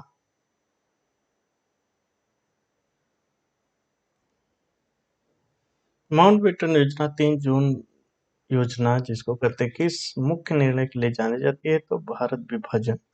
इस मुगल सम्राट को साहिब अकबर की उपाधि दी गई है? बहादुर शाह प्रथम जिसको मुअज्जम कहते हैं। इतिहास में लंपट मूर्ख के नाम से कौन सा मुगल शासक प्रसिद्ध है? जहांदार शाह। मुगल दरबार में ईरानी, तुरानी, अफगानी और हिंदुस्तानी नामक 4 गुट किस काल में सक्रिय थे? उत्तर मुगल काल में, औरंगजेब के बाद। किंग मेकर के नाम से विख्यात सैयद बंधुओं ने किस मुगल सम्राट की हत्या करवाई थी? तो फर्रुखसियर की। इस मुगल सम्राट के काल में साम्राज्य का सर्वाधिक विघटन हुआ और क्षेत्रीय राज्य बने? तो मोहम्मद शाह रंगीला। निजाम उल मुल्क ने दिल्ली में किस पद पर कार्य किया था? तो वजीर। 1722 से 1724 में वजीर पद पर काम कर चुका था। इस युद्ध में विजय के बाद मोहम्मद शाह रंगीला ने निजाम की स्वतंत्रता को मान्यता दी? तो सुकरखेड़ा का युद्ध के बाद। हैदर हैदराबाद के निजाम को 2 बार पराजित करने वाला मराठा पेशवा कौन था? तो बाजीराव प्रथम। स्वतंत्र बंगाल राज्य की स्थापना का श्रेय किसे दिया जाता है? तो मुर्शीद कुली खां। मुर्शीद कुली खां ने बंगाल की राजधानी कहाँ स्थानांतरित की थी? तो मुर्शिदाबाद। अलीवर्दी खां के बाद 1756 में बंगाल का नवाब कौन बना? तो सिराजुद्दौला। यही प्लासी का युद्ध लड़ा था। स्वतंत्र अवध राज्य का संस्थापक कौन था? तो शहादत खान जिसको बुरहान उल मुल्क भी कहते हैं। शहादत खान ने अवध में किन शक्तियों के विद्रोह को दबाकर लगान व्यवस्था सुधारी थी? तो विद्रोही जमींदारों की। किस नवाब ने नादिर शाह द्वारा मांगी गई रकम ना दे पाने के कारण आत्महत्या कर ली थी? तो शहादत खान। अवध का वह अंतिम नवाब कौन था जिसे डलहौजी ने पदच्युत किया, जिसको हटाया? तो वाजिद अली शाह थे। 1556 के तालीकोटा यानी राक्षस तंगड़ी युद्ध के बाद मैसूर में किस वंश की शासन रहा था? तो बडियार वंश। हैदर अली ने अपने सैनिक जीवन की शुरुआत किस पद से की थी? तो साधारण सैनिक अधिकारी की। हैदर अली किस वर्ष मैसूर की सत्ता हथियाने में सफल रहा? तो 1761 ईस्वी में। हैदर अली ने अपनी सेना के आधुनिकीकरण के लिए किन विशेषज्ञों की नियुक्ति की थी? तो फ्रांसीसी विशेषज्ञों की। प्रथम आंग्ल मैसूर 1767 से 69 किस संधि के साथ समाप्त हुआ? तो मद्रास की संधि। द्वितीय मैसूर युद्ध के दौरान 1782 में किसकी मृत्यु हो गई? तो हैदर अली मर गया। 1784 में टीपू सुल्तान और अंग्रेजों के बीच कौन सी संधि हुई? मंगलौर की संधि। तृतीय आंग्ल मैसूर युद्ध में टीपू ने अपमानजनक श्रीरंगपट्टनम की संधि कब की थी? तो मार्च 1792 में। चतुर्थ आंग्ल मैसूर युद्ध जो 1799 में हुआ था, तो लड़ते हुए वीर गति पाने वाला शासक कौन था? तो टीपू सुल्तान। मराठा साम्राज्य के प्रशासन में अष्टप्रधान क्या था? तो 8 मंत्रियों की परिषद थी। शिवाजी ने उत्तराधिकारी शाहू को 1707 में किस मुगल बादशाह ने रिहा किया था? तो बहादुर शाह प्रथम ने। किस पेशवा को मराठा शक्ति का दूसरा संस्थापक और प्रथम शक्तिशाली पेशवा माना जाता है? तो बालाजी विश्वनाथ। 1719 को किस संधि को मराठा का मैग्ना कार्टा कहा जाता है? 1719 की किस संधि को मराठों का मैग्ना कार्टा कहा जाता है? तो सैयद बंधुओं और बालाजी विश्वनाथ के बीच हुई संधि। हिंदू पातशाही का आदर्श प्रचलित करने वाला पेशवा कौन था? तो बाजीराव प्रथम। किस पेशवा ने कहा था कि हमें जर्जर वृक्ष यानी मुगल के तने पर प्रहार करना चाहिए? तो बाजीराव प्रथम ने। बाजीराव प्रथम ने मात्र 500 घुड़सवारों के साथ दिल्ली पर धावा कब बोला था? तो 1737 ईस्वी में। मराठा इतिहास में नाना साहेब के नाम से कौन सा पेशवा प्रसिद्ध हुआ? तो बालाजी बाजीराव। मराठा साम्राज्य की सीमाएं किस पेशवा के काल में अपने चरमोत्कर्ष पर पहुंची थी? तो बाजीराव के समय। पानीपत का तीसरा युद्ध 14 जनवरी 1761 को किसके बीच लड़ा गया? मराठा और अहमद शाह अब्दाली। पानीपत के तीसरे युद्ध में मराठा सेना का वास्तविक नेतृत्व किसने किया था? तो सदाशिवराव भाऊ। इसमें मूवी भी आई है। पानीपत की हार के सदमे से जून 1761 में किस पेशवा की मृत्यु हुई? तो बालाजी बाजीराव की। किसने कहा था पानीपत के युद्ध ने यह तय नहीं किया कि भारत पर कौन राज करेगा, बल्कि यह तय किया कि कौन नहीं करेगा, यानी मराठा तो नहीं करेंगे। इतिहासकारों ने ये प्रसिद्ध निष्कर्ष निकाला है। पानीपत की हार के बाद मराठा शक्ति को पुनर्जीवित करने वाला युवा पेशवा कौन था? तो माधवराव प्रथम। माधवराव की सहायता करने वाले प्रसिद्ध मराठा राजनीतिज्ञ कौन थे? तो नाना फडणवीस। अंतिम पेशवा बाजीराव द्वितीय को अंग्रेजों ने कहाँ निर्वासित किया था? तो बिठूर कानपुर में। सिख धर्म के प्रवर्तक गुरु कहते हैं गुरु नानक देव। गुरु गोविंद सिंह ने सिखों को किस आक्रामक सैन्य पंथ को बदला था? तो खालसा पंथ। सिखों के पहले राजनीतिक नेता कौन थे जिन्होंने मुगलों के खिलाफ संघर्ष किया? तो बंदा बहादुर। महाराजा रणजीत सिंह मिसल यानी शाखा किस मिसल से या किस शाखा संबंधित है? तो सुकर चकिया मिसल। रणजीत सिंह ने 1799 में किस शहर को जीतकर अपनी राजधानी बनाया? तो लाहौर को। ये यूपीएससी में क्वेश्चन बना है। 1809 की अमृतसर की संधि किसके बीच संपन्न हुई थी? तो रणजीत सिंह और अंग्रेज। रणजीत सिंह की मृत्यु के बाद सिखों और अंग्रेजों के बीच कितने युद्ध हुए? तो 2 आंग्ल सिख युद्ध हुए थे। केरल यानी त्रावणकोर के उस शासक का नाम क्या है जिसने डचों को पराजित किया था? तो राजा मार्तंड वर्मा थे वो। भरतपुर ने के स्वतंत्र जाट राज्य की स्थापना किसने की थी? तो चूड़ामन और बदन सिंह ने। प्लासी की लड़ाई 23 जून 1757 को बंगाल के किस जिले में लड़ी गई थी? तो नादिया जिला पलासी गांव था। सिराजुद्दौला की हार का मुख्य कारण उसके किस सेनापति को विश्वासघात था? तो मीर जाफर उसका सेनापति था और यही भी अंग्रेजों से मिल गया था। अंग्रेजों ने 1760 में मीर जफर को हटाकर किसे बंगाल का नवाब बनाया? तो मीर कासिम को। मीर कासिम ने अपनी राजधानी मुर्शिदाबाद से कहाँ स्थानांतरित की थी? तो मुंगेर, जो कि बिहार में है। बक्सर का युद्ध 22 अक्टूबर 1764 को किसके बीच हुआ? तो अंग्रेज बनाम मीर कासिम। इसमें जो है अंग्रेज के बनाम में थे मीर कासिम, शुजाउद्दौला और शाह आलम द्वितीय। इनका संघ था। इलाहाबाद की प्रथम संधि अगस्त 1765 किसके बीच हुई? पहली जो हुई थी लॉर्ड क्लाइव और मुगल सम्राट शाह आलम द्वितीय के बीच। द्वैत शासन के अंतर्गत दीवानी यानी राजस्व वसूली का अधिकार किसके पास था? तो ईस्ट इंडिया कंपनी के पास। द्वैत शासन में निजामत यानी प्रशासन और सुरक्षा का उत्तरदायित्व किस पर था? तो बंगाल के नवाब पर। कंपनी ने बंगाल के लिए किसे नायब दीवान नियुक्त किया था?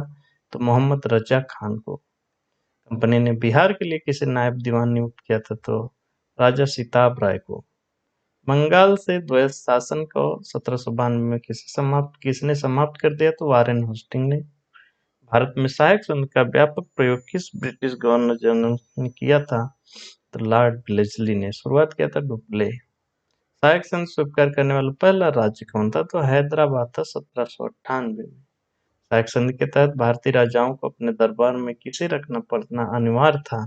तो एक विशिष्ट ब्रिटिश रेजिडेंस को रखना होता था जो एजेंट के रूप में काम करता था अंग्रेजों के, सारी बातें बताता भी था। डलहौजी की हड़प नीति का शिकार होने वाला प्रथम राज्य कौन सा था? तो सतारा था 1848 में।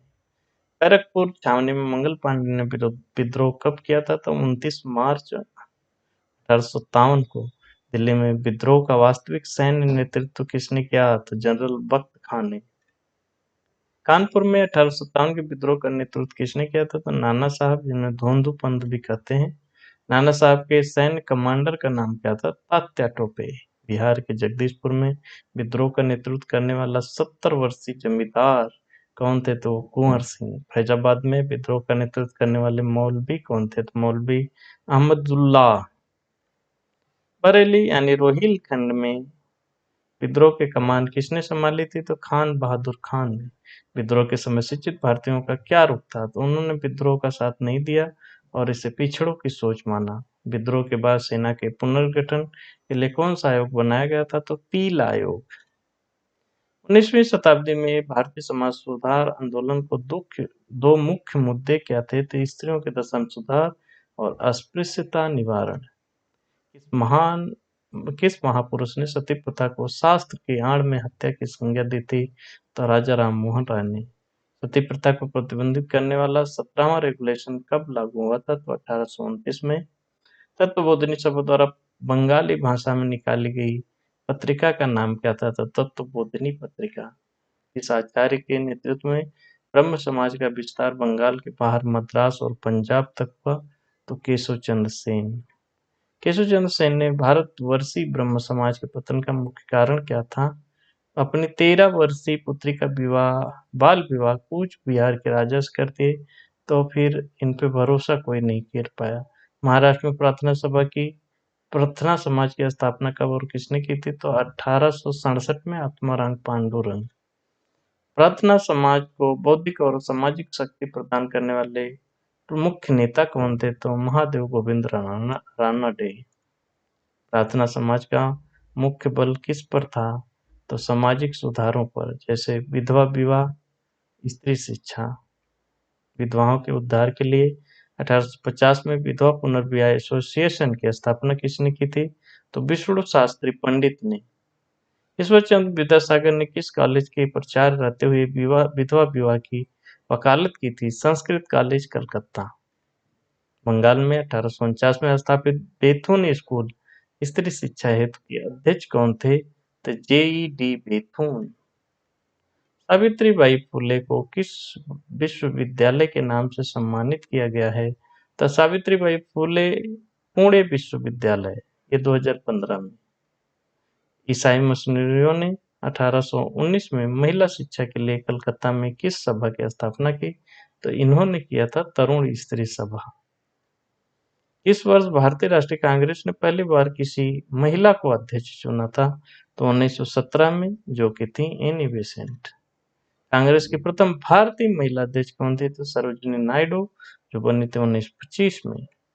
भारत में जाति व्यवस्था का आधार किन कर्मकांडों को माना जाता है? तो वैदिक कर्मकांडों को। ऋग्वेद के किस मंडल में पहली बार वर्ण व्यवस्था का उल्लेख मिलता है? तो 100वें मंडल के पुरुष सूक्त में। उदारवादियों की एक प्रमुख मांग क्या थी? सिविल सेवा परीक्षा का भारत में आयोजन और भारतीयकरण। इनकी एक मांग यह थी कि सिविल सेवा की परीक्षा भारत में हो और उसमें भारतीय लोग शामिल हों। गर्मपंथी या उग्रवादी विचारधारा के उदय का मुख्य कारण क्या था? कि 20 वर्षों में उदारवादियों की राजनीतिक विफलता, कुछ मिला नहीं इनको, इसलिए गर्मपंथियों का उदय हुआ। तिलक ने कांग्रेस के अधिवेशनों को क्या संज्ञा दी थी? छुट्टियों का मनोरंजन। बंगाल विभाजन का वास्तविक गुप्त उद्देश्य क्या था? राष्ट्रवाद को कमजोर करना और हिंदू मुस्लिम एकता को तोड़ देना। स्वदेशी आंदोलन की औपचारिक शुरुआत कब और कहाँ हुई थी? तो 7 अगस्त 1905 को कलकत्ता के टाउन हॉल से। विदेशी वस्तुओं के बहिष्कार का सुझाव सर्वप्रथम किस पत्रिका में दिया गया? तो कृष्ण कुमार मित्र की संजीवनी में। स्वदेशी आंदोलन को पंजाब में किसने नेतृत्व प्रदान किया था? पंजाब में तो लाला लाजपत राय। स्वदेशी आंदोलन को दिल्ली में किसने फैलाया? तो सैयद हैदर रजा थे। मद्रास में स्वदेशी आंदोलन का नेतृत्व किसने किया था? तो चिदम्बरम पिल्लई। मद्रास में स्वदेशी आंदोलन के दौरान स्थापित बंगाल नेशनल कॉलेज के प्रथम प्राचार्य कौन थे? तो अरविंद घोष। क्रांतिकारी आंदोलन का प्रथम चरण मुख्य रूप से कब शुरू हुआ? तो 1907 के बाद, सूरत विभाजन के बाद। महाराष्ट्र में 1897 में प्लेग कमिश्नर रैंड की हत्या किसने की थी? तो चापेकर बंधुओं ने की थी, जिसमें थे दामोदर और बालकृष्ण। मित्र मेला नामक गुप्त क्रांतिकारी संगठन किसने शुरू किया था? तो सावरकर बंधुओं ने महाराष्ट्र में। 1912 में वायसराय लॉर्ड हॉर्डिंग पर बम फेंकने की योजना किसने बनाई थी? तो रास बिहारी बोस ने। मदन लाल ढींगरा ने 1909 में लंदन में किसकी हत्या की थी? लंदन में जाकर तो कर्नल वायली की। एनिबेसन की होम रूल लीग के सचिव कौन थे? तो जॉर्ज आरुनडेल। अगस्त घोषणा जो 1917 थी किसने की थी? तो भारत सचिव मोंटेक्यू ने। अहमदाबाद मिल हड़ताल 1918 का विवाद किस बोनस को लेकर था? तो प्लेग बोनस। सुभाष चंद्र बोस पहली बार कांग्रेस के अध्यक्ष किस अधिवेशन में चुने गए थे? तो 1938 के हरिपुरा अधिवेशन में। 1939 के त्रिपुरी अधिवेशन में गांधी जी के विरोध के बावजूद दोबारा अध्यक्ष कौन बना? तो सुभाष चंद्र बोस। गांधी जी ने त्रिपुरी चुनाव में अपने किस उम्मीदवार की हार को अपनी हार बताया? तो पट्टाभी सीतारमैया। कांग्रेस ने अगस्त प्रस्ताव को क्यों अस्वीकार कर दिया? क्योंकि वो डोमिनियन स्टेट का मुद्दा अब महत्वहीन हो गया था, अब तो पूर्ण स्वराज चाहिए। मुस्लिम लीग ने अगस्त प्रस्ताव को अस्वीकार क्यों किया? क्योंकि उसमें अलग पाकिस्तान की स्पष्ट बात नहीं थी। व्यक्तिगत सत्याग्रह का मुख्य उद्देश्य क्या प्रदर्शित करना था? कि भारतीय युद्ध में ब्रिटेन के साथ नहीं है। क्रिप्स मिशन ने युद्ध के बाद किस संस्था के निर्माण का प्रस्ताव दिया था? तो संविधान सभा। क्रिप्स मिशन की विफलता के बाद किस बड़े आंदोलन की रूपरेखा तैयार हुई? तो भारत छोड़ो आंदोलन। करो या मरो का ऐतिहासिक नारा गांधी जी ने किस मैदान में दिया था? तो ग्वालियर टैंक मैदान में, बंबई में 8 अगस्त 1942 को। 9 अगस्त 1942 की सुबह सरकार ने नेताओं को गिरफ्तार करते हुए कौन सा ऑपरेशन चलाया? तो ऑपरेशन जीरो आवर। 9 अगस्त 1942 को बंबई के ग्वालियर टैंक मैदान में राष्ट्रीय ध्वज किसने फहराया था? तो अरोड़ा असफ अली जी ने। भारत छोड़ो आंदोलन को किस श्रेणी का आंदोलन माना जाता है? क्योंकि इसमें नेता जेल में थे, तो ये नेतृत्व विहीन आंदोलन कहते हैं इसको। क्योंकि प्रथम पंक्ति के सभी नेताओं को गिरफ्तार कर लिया गया था। सुभाष चंद्र बोस ने गांधी जी के नाम पर अपनी सेना के किस ब्रिगेड का नाम रखा था? तो महात्मा गांधी ब्रिगेड। किस नाविक ने जहाज पर अंग्रेजों भारत छोड़ो लिखकर विद्रोह सूत्रपात किया था? दो थे बीसी दत्त। किसके हस्तक्षेप के बाद नौसैनिकों ने 1946 में आत्मसमर्पण किया? तो सरदार पटेल और मोहम्मद अली जिन्ना। भारत और पाकिस्तान के विभाजन का आधार कौन सी योजना बनी थी? तो माउंटबेटन योजना। भारत किस तिथि को एक स्वतंत्र और संप्रभु राष्ट्र बना? 15 अगस्त 1947।